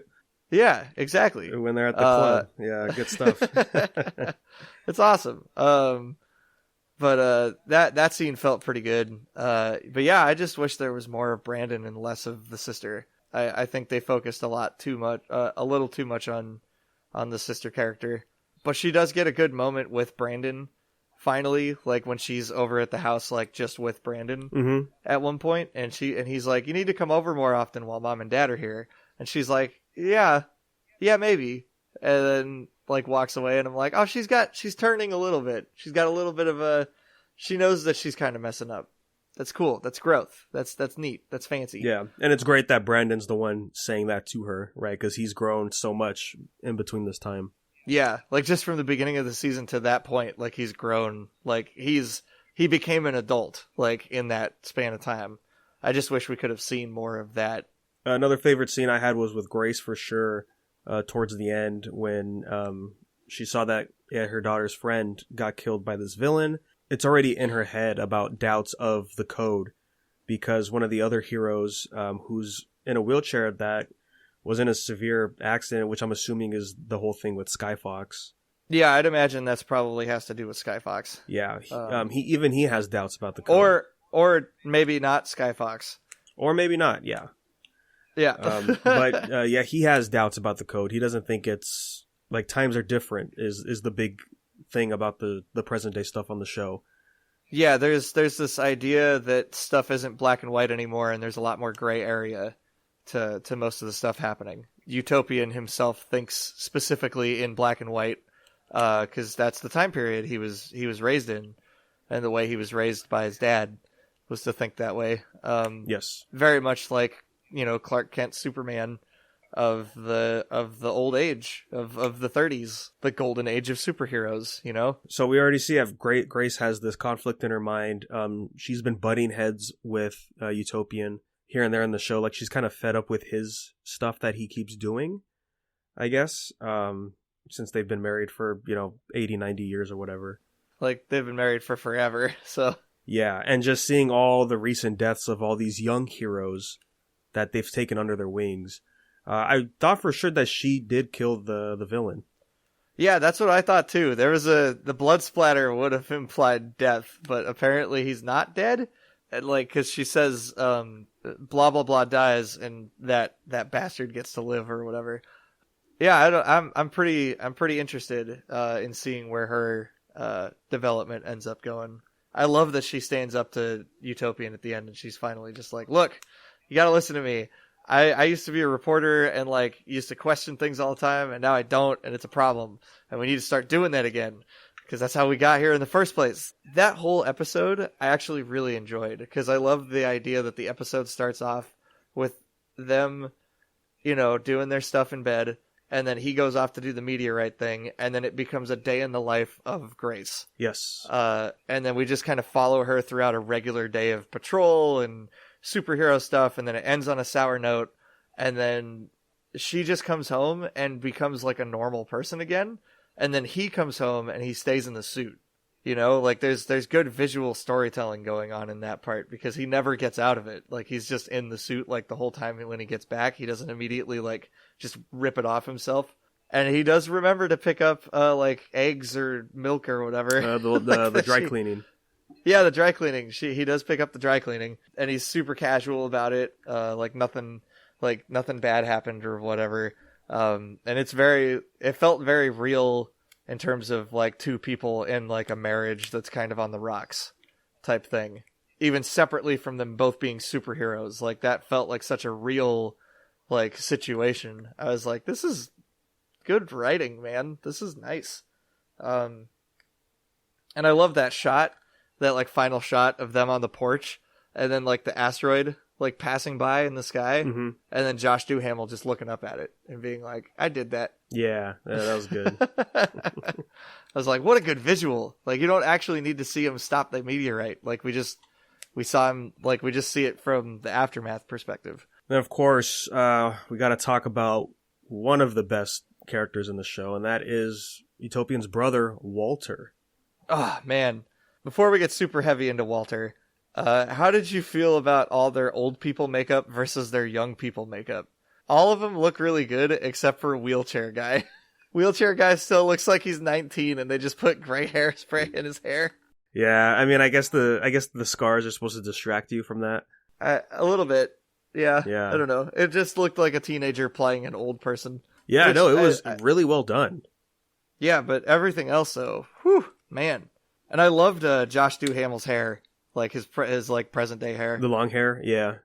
Yeah, that was great. I just like that he's at a point where he's just like, he's so obsessed with the superhero stuff that he doesn't even take the time to like cut his own hair anymore. But no, they did a fantastic job with the aging. I mean, It's really only shown on Utopian and Walter, really. I mean, because, you know, Lady Liberty, Grace, she kind of pretty much just looks the same. Just a few wrinkles here and there they have to throw in. And then they grayed up her hair, but that was about it. But like specifically like in the neck areas and like all the extra wrinkles on their face. They did such a good job with the makeup on just making them look nice and old. Mm-hmm. And I loved Walter's makeup especially, because when he first shows up, do you see him young first or do you see him old first? I think you see him old first, right? Yeah, he first flies into the house for dinner. That's the first time we see him. Yeah, and like I'm just like, wow, that dude is like, he looks great. Like he's old, but he looks awesome. And then they show him in the flashbacks, and I'm like, that's what he really looks like? Holy moly, the old man makeup's perfect. Whoa. Yeah, like, it's such a big change. It doesn't even look like the same person almost. No, yeah, they look like completely different actors. But they did a great job. I really dig it a lot. And Walter's one of the best characters in the show. He's by far the standout for me. Like him and Josh Duhamel, top tier. I'm definitely excited to see where their whole relationship ends up later. Yeah, Ben Daniels, the actor, really incredible stuff that he was doing in both present and the past. God, the scene where they're walking along the cliff, it finally, like, they just hash it out right there. And Walter just yells at Sheldon and just is like, look, you blah, blah, blah, you didn't listen to me. Dad would still be here if you would just listen to me. Mm-hmm. You never listen. And it's like the same problem Sheldon has in the present day. Like, he's just, I just like that the idea that these characters really have to work to iron out these issues with themselves. Fantastic. And I love how both versions of him, they sort of played like differently.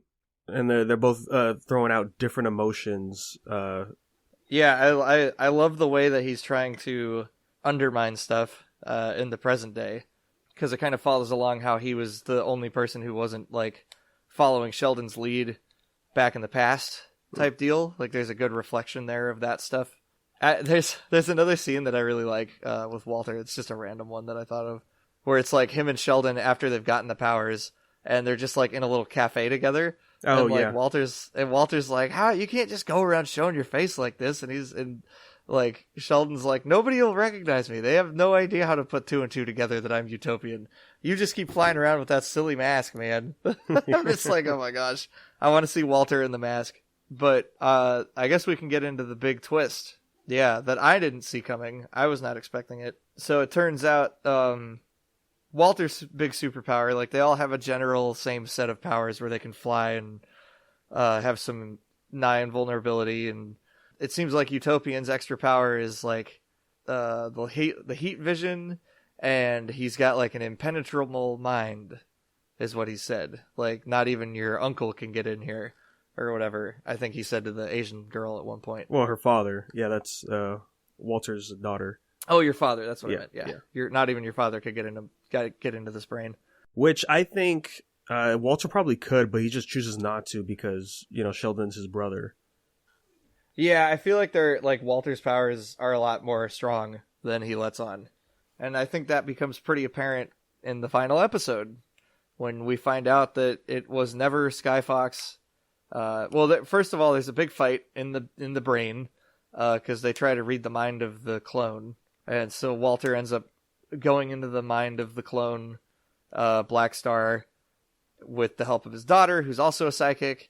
He meets Skyfox in there. Like somehow Skyfox is transmitting, supposedly, inside the brain. And then it looks like Walter's gonna it's gonna be over for him, like he's gonna lose and die inside the brain. So then Grace says, "Put me in there with him," and teleports her brain inside, and then they both fight Skyfox. And then it turns out it wasn't Skyfox at all. It was actually Walter creating a fake deal going on in the brain. Yeah, that setup was really interesting. Because for sure I'm like, oh, so it is Skyfox. This is the big reveal kind of thing.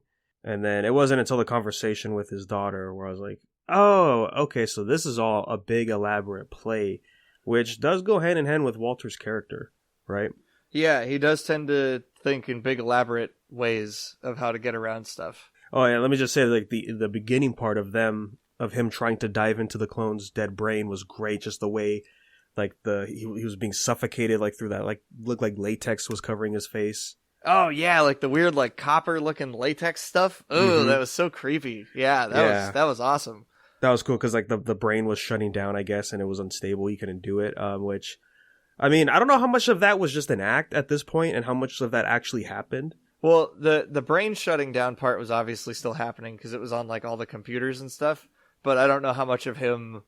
I'm curious if they were even in the clone's brain by the end of that fight. You know what I mean? Or if it all took place in something that Walter had just created. Because what's interesting, when his daughter first showed up and they talked, when he went through her mind and had a conversation, like he mentioned, like, oh, you read that mind's brain even though he was decapitated. Nice work. To me, that implies like, oh, so he was dead and she read his mind, but that's why he needs her help, because telepathy powers are a lot stronger than his. Yeah, like they're on a different level than his are. So he just needed like the extra boost or something. Yeah. It was pretty interesting. I just thought it was weird that they had him be so heroic earlier on in the show. But I guess that's how you get the heel turn, right? Like that's how you get the twist. Because I'm thinking like when they're actually fighting the Black Star clone in the first episode, and he goes into the Black Star clone's brain and then like conjures up that beach place and everything for him. But nobody else can see that happening. Like, Walter's the only one who knows that that's happening. But that's probably just for us, the audience. Yeah, like just to hoodwink us type deal. And that kind of plays into the whole thing of like Walter, what is it? Like Walter having created the clone in the first place. Like it would be weird that he would have to mind control the clone. I don't know. It still worked out, I guess. It tricked me, that's for sure. Because after that first episode, I was like, oh no, Walter's a good guy. By the end, I'm like, oh no, Walter's a bad guy. The reason I felt like he was probably the big bad in the beginning was like the conversations he had with Sheldon or with Utopian, right? Just like the back and forth that they had, and him specifically mentioned like, I felt like we could have done a lot more back in World War II. Yeah. Like the fact that Walter wants to be a lot more present as a superhero, like be a lot more interactive with the populace and stuff. Yeah, and he mentions in both present and the past about corrupt politicians and how like what they're doing really isn't changing a whole lot of stuff in the world. Yeah, we can't just fight bad guys and robbers all day because that's not the real problem in the world. Yeah, I can definitely see how that would be the lead-in for him being the main bad guy. I wasn't 100% on it until we got the switch reveal for him. Yeah, the final reveal. So I'm pretty curious how that's all going to shake out next season. That's going to be some interesting stuff. Apparently, all of that stuff happens like within the first few pages of the comic book, and same with all the flashback stuff to the 30s. Like all of that stuff in the comic book is like way condensed. Oh, okay. Like I guess there's like barely any of it to show how they got the powers, which I think is a cool thing about this is that really fleshed that out, and I think that it was better for it. Yeah, because I was looking at the comics, and the first run, it was only 5 issues, I guess. Yep, very short series. Yeah, I mean, which makes sense because Wanted, that was also a 6-issue run, and they tried to do the movie. There's nothing wrong with the movie, but that's not the comic. Yeah, the movie itself is fine. I actually think it's really funny. Yes, but it's definitely not the comic book at all. But yeah, man, overall, it was a great time going through this season. How do you feel about superpowers being from aliens? I want to know where that's gonna go. I wonder if that's ever gonna come back around. So here's my thing about it, right? So they get these powers in 1929, and they're still around 90 years later. But so they're aging slowly. Yeah, obviously they have a little bit of reversal of aging, but they're still aging.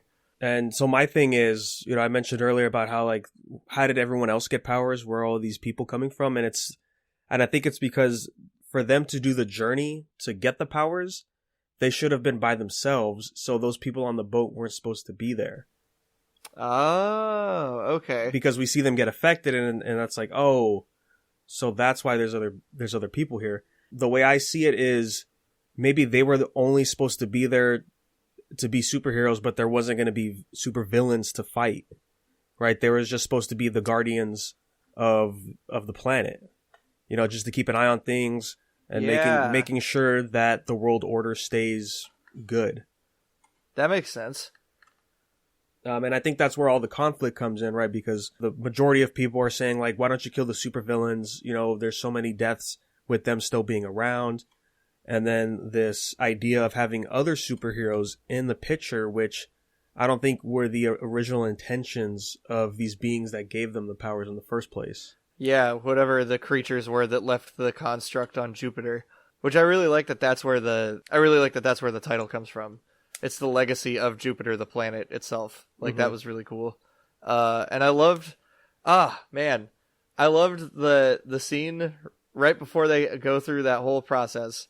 And they're talking about if you could see someone that you haven't, that you lost, who would you want to see again? And like each character's got like a specific person, right? Mm-hmm. And then they get to that final part, and they all get to see those people again one last time. And I was just like, I don't know. It made me a little teary-eyed. It was a really good moment.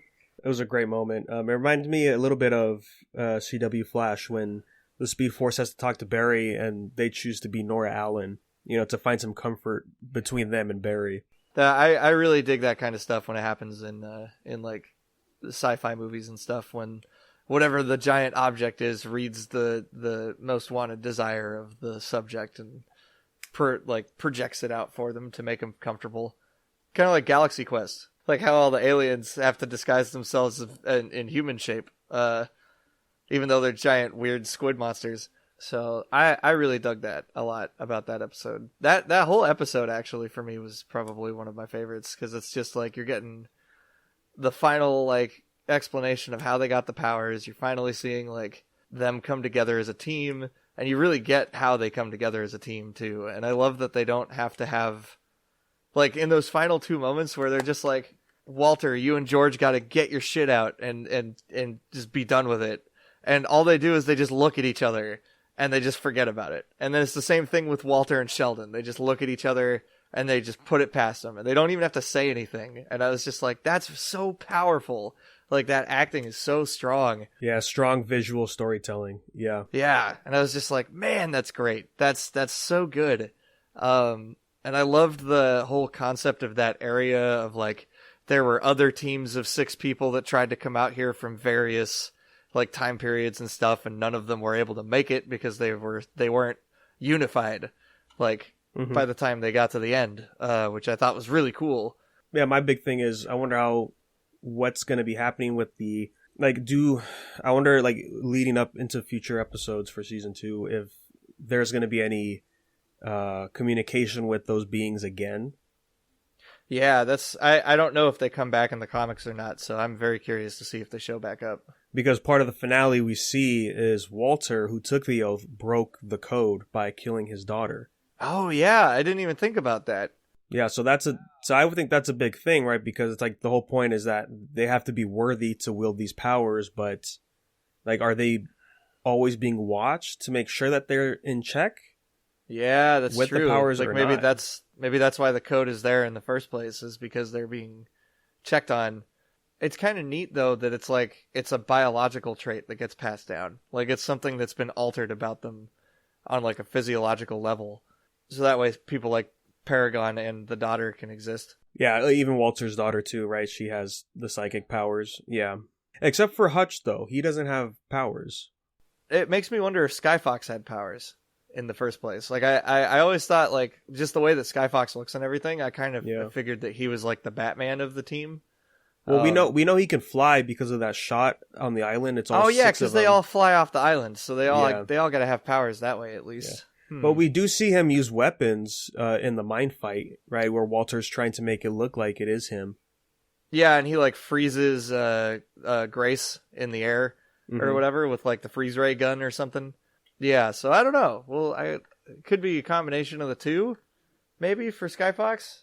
Everybody's saying that like Skyfox did something really evil, and my thought is Walter implanted that memory into everyone's brains on the team to make Skyfox the villain. Like he replaced himself with Skyfox in the memories or something. Like maybe it was originally him that did something really bad. And so everybody turned on Walter at first, and then Walter changed everybody's memories in the moment to make everybody think it was Skyfox. That's kind of what I think might be the case. Or I think maybe he did a lot of setup to make it look like it was Skyfox, or maybe he was controlling Skyfox at the same time. Oh, he might have been mind controlling Skyfox. That's true. Yeah, because I mean, we have an idea of his powers, but I love the scene where he yells at his daughter, don't treat me like a palm reader, playing like, oh no, he's a lot stronger than probably a lot of people realize. Like he's like, I'm not just a magician. I don't do just magic tricks like that other guy in the black jacket, who was great. The black trench coat guy was awesome. The dude who came in and was able to like deconstruct clothes or whatever. Yeah, he was fun. I like that most of the new heroes, I guess, they're all different. Yeah, I like that they all got a little bit of uniqueness to their power sets and stuff. Like even Brandon doesn't have all of Utopian's power set yet. And it seems like he's got like the rage strength. Like he's got the invincible rage strength deal going on, where if he gets really mad, he'll get like super strong. But he can't get there all the time. Yeah, it's interesting because when they both have a conversation, Utopian tells him that you're not stronger. I mean, you're strong, but eventually you're going to be stronger than me. Implying that maybe all of his powers haven't kicked in yet. Like it's an age thing, maybe. Yeah. The dynamic between them, it felt a lot like the early stuff in Invincible. It's very wholesome stuff, I think. I like all the wholesome stuff with Utopian when he's just in his plaid shirt being like a farmer. Oh man, when Grace shows up at the house and he's just pulling the plow, like the giant plow, like all by himself, and he's just like, had to plow the fields, babe. She's like, "What is the tractor broken?" He's like, "No, but I wanted to do this." Yeah, it's like, nah, I just wanted to work out some energy. It's almost like the humbleness that kicks in with him when he's not being Utopian. Like you can see a little bit of who he was before. Or he always had good intentions in the flashbacks when he was working at the factory with his father and all that. And we see that still there in him today, 90 years later. Yeah, like there's a reason he is the Utopian, and it's still in there, like inside him there, as he goes through the show.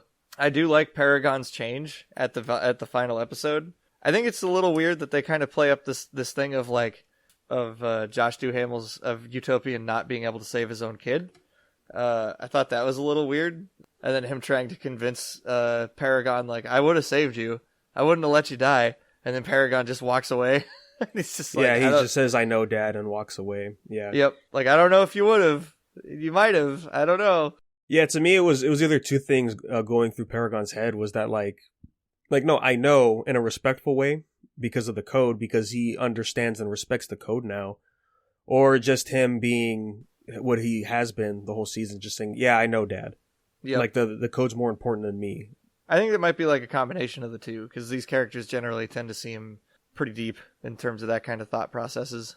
Yeah, I would definitely see it as being like a deal of, I know, Dad, I know you would have saved me eventually, after you thought about it for like 10 minutes. I'm glad it was Brandon himself to take down Black Star. Yeah, me too. Like, to redeem himself from killing the other one, like he had to take down this Black Star just take him down. It was a huge redemption moment for Paragon. And I love his little speech that he makes to the Black Guy's daughter when she comes over to visit him. Oh man, and he like repeats the speech that his dad gives him when they're kids, and then like later on he tells like his dad, he's like, you know, this whole time with the code, like there's been a lot of doubt with all the other kids, even me. I talked to blah blah blah the other day. I remembered the words you said to me, and this time I didn't just say them like I was repeating it. I said them and I meant them. Oh man, he just became a hero. That was it. That was the moment. And the only other thing I have to say is Black Star was cool. Yeah, Black Star was neat. I like how casual of a villain he is. Like, for the way he looks, he just reads books and listens to like operatic stuff, like in his little jail cell there. Yeah, it threw me off because, you know, when we see the clone fight, and it was like, oh, so yeah, this is just like their version of Darkseid, like just this giant alien being that's just angry. But then no, it's actually, no, there's actually depth and a character here. And he's like a regular dude. Like you can see at some point probably in his past he was just like a guy. Yeah, that's the only thing I wasn't sure of is he an alien or just a person? I think he's just a person. I don't think he's an alien. And like he built like his Iron Man suit that he wears. Yeah, and like the antimatter heart deal. Like he probably was like he might I would imagine that his origin story would go something like he was a scientist that was experimenting with antimatter energy and was irradiated by it when the wave of power came out from the superheroes or something, and it mutated him into Dr. Blackstar. Yeah. Merging him with his own antimatter generator. I could see that kind of being like maybe his origin story. Okay, yeah. Yeah, I don't know. But if that's not where he comes from and he's an alien, then also still cool. I don't know. That's kind of neat.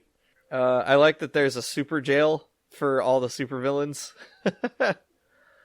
I like that. It's called the Super Max. That was pretty fun. I like when Hutch reveals to like his buddies that he's like screwing Utopian's daughter, and they're like, Utopian's daughter? Nah, dude, we're out. Bye. Yeah. Just leave.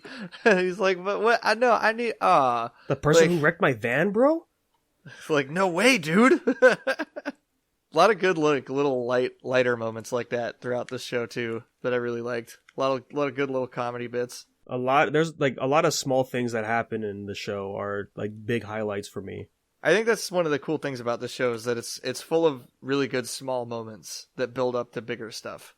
Like I love George's whole deal of having to go from like George as a character we haven't really talked about, and I love him in the past because he goes from being like one of the richest like tycoon mogul people to being like one of the poorest people during the Great Depression, which is great, and it totally adds to him wanting to just follow along with Sheldon's deal because he's like, I don't have anything else to do anymore. Like, this is it. And like the whole way that they show how rich he is by having like 100 eggs at like different degree temperatures. It was amazing. I was like, oh man, that's hilarious. And then going down to like the one egg after that, like really great visual storytelling and stuff throughout that whole bit. So I was a pretty big fan of George as a character. So I'm hoping he gets to come back. You know what I found out? The guy who plays George is the guy who plays Anakin Skywalker in Clone Wars. He's the voice actor for Anakin. Great transition to live action. I like how he's the opposite of Walter. Yeah, like he's a little bit more carefree and lackadaisical about stuff and a lot more connected to Sheldon and everything. That's pretty interesting how they play the two against each other. Yeah, and that's really where the conflict lies, right? Like that's what Walter kept bringing up in the on the cliffside or whatever, like during like the whole journey to get the powers. Yeah, yeah. Like, Like he's always had it easy and never had to do a whole lot in his life. Yeah, that was all really good stuff. I really dug the George Sheldon Walter dynamic a lot. I thought it was funny that Walter looks so much like Walt Disney. I don't think that's intentional. I think that's just the style choice they made with his character, but I dug it. Right. Yeah. I liked Scary Zombie Dad. That was fun.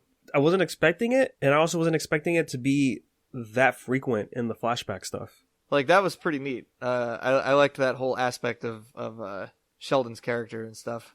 And I love how, like, the entire time Sheldon is the only one that can see him, and then when they get to the point where they can get the powers, the dad, like, walks out of the light. Walter goes, no, I see him too. Yeah. That was good. And then the fact that he's not bleeding anymore. Yeah, he looks fine.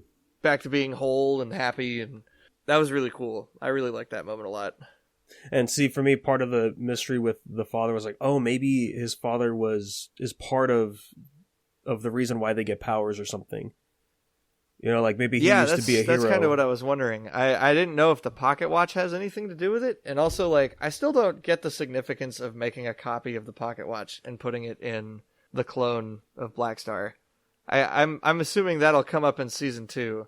The watch thing was weird to me because I thought, like, oh, are we going multiverse with this? Like they have to deal with, like, their alter egos from a different universe or something? Oh, like there's, like, another team of them from somewhere? Oh, that'd be kind of neat. Yeah, you know, like the DC animated movie? Yeah, where it's them versus, like, the Injustice League or whatever. Yeah, like Crisis on Two Earths or something. Yeah, where it's, like, evil Superman who's, like, called, like, Ultraman? Ultraman. Yeah, that's evil Superman. And he's just, like, super aggressive and, like, really mad all the time. And then you get, like, the owl guy instead of Batman. Yeah, I could see that. Could see that have been being a thing. It would be weird, right? Like, why would Walter make a second version of the watch just to put in there? That feels like a pretty big hint as to who the villain is. I don't. They were trying to pull it off as like, oh, it's just another of George's mind games. I'm like, I guess. I guess. Maybe that's weird. Yeah, I don't know. That was a really strange occurrence. I didn't know where that was supposed to be leading to, but I don't know. Maybe they'll explain more about it in season 2. With the discussion of season 2, high ratings fan wise. Yeah, I heard this is like 75% on Rotten Tomatoes and stuff. Yeah, but for the critic score, it's pretty low. Ah, that's a bummer. It's like at a 30%. Yeah, whatever. Critics don't know what they want. They also gave like Falcon and Winter Soldier pretty high marks, and I don't agree with that. Oh, did they? You know what? I'm not surprised. Huh. Yeah. 87% currently, which I think is baloney. That's funny. If you click on top critics, it'll say 100%. It's almost like all those critics want to be invited back to watch early Marvel stuff again and get free stuff. I don't know. Yeah. Weird. I think Jupiter's Legacy is pretty dang great. I think it can be a little slow, but I like that about it. I like that it takes its time a lot with the characters and stuff. Yeah, I think it being slow is telling the audience, no, we're a different type of show. And not having as many action scenes, too. I think that helps a lot. I really dig the relationship between Grace, Walter, and Sheldon in the present day. Like, I love how much of a team they are. Like, you can tell, like when they're, like, investigating, like, the clone, and when they're looking at, like, the new pocket watch and trying to figure out, like, the puzzle. All that stuff, I think, is really cool. Because it just, you can sense that they've done, like, so many superhero things, and, like, this is them getting down to business with superhero stuff, and I'm just like, yeah, it's kind of like watching the Spider-Man people work together in Into the Spider-Verse. Like, all the veterans, like, working together. They're like, all right, so it's going to be this type of deal. We got to figure out where this came from. Like, this is, what kind of metal is this made out of? Like, they're all, like, bringing all their ideas to the table kind of stuff. Which obviously doesn't pan out because Walter isn't giving 100% because he's the bad guy, so. Yeah, I think aside from that, that's all I really have to say. Yeah, and we've said a lot. Yeah. I think we've talked about this one more than we've talked about a lot of the Marvel stuff recently. Mm-hmm. Wow. Yeah, yeah. Whew. I think, I guess just one final thing is you could tell that when Brandon matures as a character, is like a lot of things are better in his life. So Yeah. like we have his sister coming around to not being an asshole the whole time, and maybe we'll come visit the family more often, and maybe even move back. And then we see like even his mom mentioned like, oh, so are you and Soso gonna be a thing together? It's like, yeah, we're thinking about it. Yeah, I like that. Like, it's like Brandon finally getting his ducks in a row allows him to finally figure out the rest of his life and how he's going to live it. Yeah, and then of course the final nail in that is that conversation he has with his father, and how Utopian's like apologizing for the way he's been, because it's a lot of pressure for, he's the leader and his son will take over one day, and he just sees that he thinks he's really not ready, but that might just be too high of a bar that he's putting in his head. And then Brandon coming and stepping up and maturing and proving to his father that, no, actually, I want to be at that level that you think I will be at. Like that, and then when like it comes up to that final moment of like they're about to leave, they get the call and Utopian just looks over at his son, and his son's just like, I'm ready. And I'm like, oh yeah, he is. That's awesome. I was just like, I loved it. And then he immediately gets captured by Black Star at the jail. So obviously he was not ready. And I did like that this show doesn't hold back on the gory stuff. Like that very first episode, like that big fight at the end, like where two of them get offed. Like I was like, holy moly. Like the antimatter laser just ripped through Baryon. Like that was crazy. I don't remember who else dies like really violently. Like there's one other character in that first part that dies, right? Because two of them die and end up at the funeral. Yeah, well, there's the guy hitting on Brandon's ex-girlfriend who died immediately, which it didn't even register until the aftermath stuff. I was like, oh, I guess he did die. Like he did get hit. Yeah, does he get hit when like Black Star like crashes into the area? Is that what happens? Yeah. Oh, see, I didn't even realize that that's what happened. Like I just was like, where'd that character go? And I was like, oh, he died? Yeah, I guess because it just happened so fast, and we don't see his body anywhere. Like it just gets like pulverized into the ground. So, and then just like the way that Brandon punches and just destroys the face of the Black Star clone is like super, super like gnarly. Like it's just like, whoa. It's like if Superman really wanted to punch people, it would be pretty scary looking. Yeah, it was a great way for them to show it, because it is a big, meaningful thing for the rest of the show. I don't really know what else Carnage-wise happens in the show. I don't think there is too much else. It's not a whole lot of other stuff, yeah. Because everything else is sort of like off-screen, like the blood splattering on Grace's outfit when she punches the supervillain. The stuff with Hutch sending that guy into the shark waters and then stabbing the boss through the heart. Like that's all off-screen, yeah. I was a pretty big fan of how the sister almost like threw a person into space. Like that was hilarious. And then the next scene they show up in, she's like, your girlfriend tried to punch me into outer space. Like that concept is just like something I've been joking a lot about with my roommate. If Superman really was serious, all he'd have to do to stop bad guys is fly him into space. That's sort of like in Hancock with Will Smith when he throws the kid in the air. Yeah, oh my god. I also really liked the scene with the sister at the modeling shoot, where they're trying to get her to do the classic like car over the head pose, and then she finally does it, but then she just throws the Lamborghini, and I was like, yeah, that's a good scene. Yeah, it's a good scene. It shows that like, oh yeah, you may think you're your own person, but that's not what the public sees. Like you're trying to portray an image of being independent, but you're really not. Because all the sponsors want you to do is just be Utopian's daughter. I think it's safe to say we could wrap up here. Really good superhero stuff. I loved that I went straight from Invincible to this in terms of my superhero content. Just been nailing it. Everybody's been knocking it out of the park with these alternate superhero shows, in my opinion. Boys Season 3 coming soon. Super stoked for that, too. Yeah, so with that, guys, let's go ahead and wrap up Marvel Talk for today. While we wait for Loki, He-Man, all that other good stuff, Jake, where can we find you at? You guys can find me anywhere on the internet at Corruption Cosplay with K's. We're also Shattered Past Episode 4 stuff is ramping up. We got it's Power Rangers Shattered Past. If you guys haven't heard about it, go check it out. It's the show that I'm currently in as Lord Draken. I'm playing the main villain of the series, and episode 4 is coming soon. We have an official release date of May 25th, so keep an eye out for that one coming out. We're going to have a Legacy Ranger cameo in it from the original Power Rangers. We're also having a Legacy Ranger show up in our other show, Rise of the Ninja. So go check out all of those shows, guys. It'd be really cool if you can. Hey, Danny, where can we find you in the meantime? Yeah, man, you can follow me anywhere on social media at Negator7.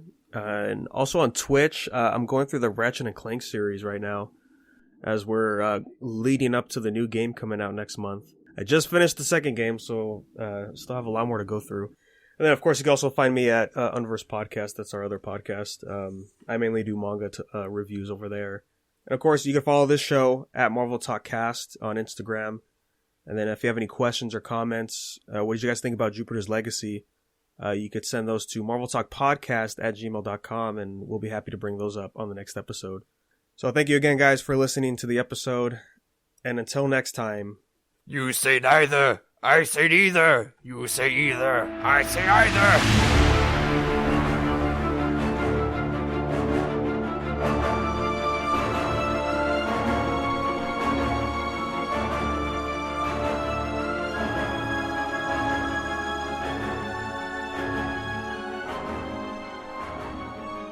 I'm ready for if Venom doesn't say pizza time in this new movie, they have failed. Are we gonna do a big Marvel Talk pizza night for Venom 2? I feel like we should. Ooh, we should, yeah. Like how Shelby and Shannon tried to get pizza. yeah, when they were on the phone. Yeah. Oh my god, you guys' recording of episode 1 of the first movie was so funny. Had me dying. Oh, watch the newest episode of My Hero, and they did that stupid ending thing again where they end halfway through a fight. So. Oh, what fight was it? Tenya and his team were about to go fight one of the Class B teams. They're doing a tournament thing, right?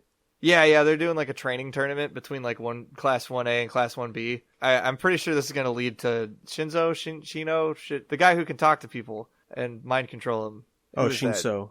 Yeah, I think this is going to establish him as being a bigger character going forward.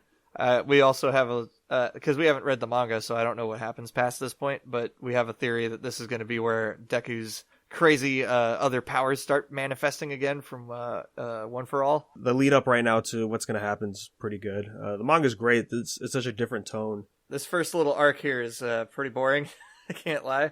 And they keep showing little bits and pieces of Endeavor. And I'm like, give me Endeavor. Just give me all of Endeavor.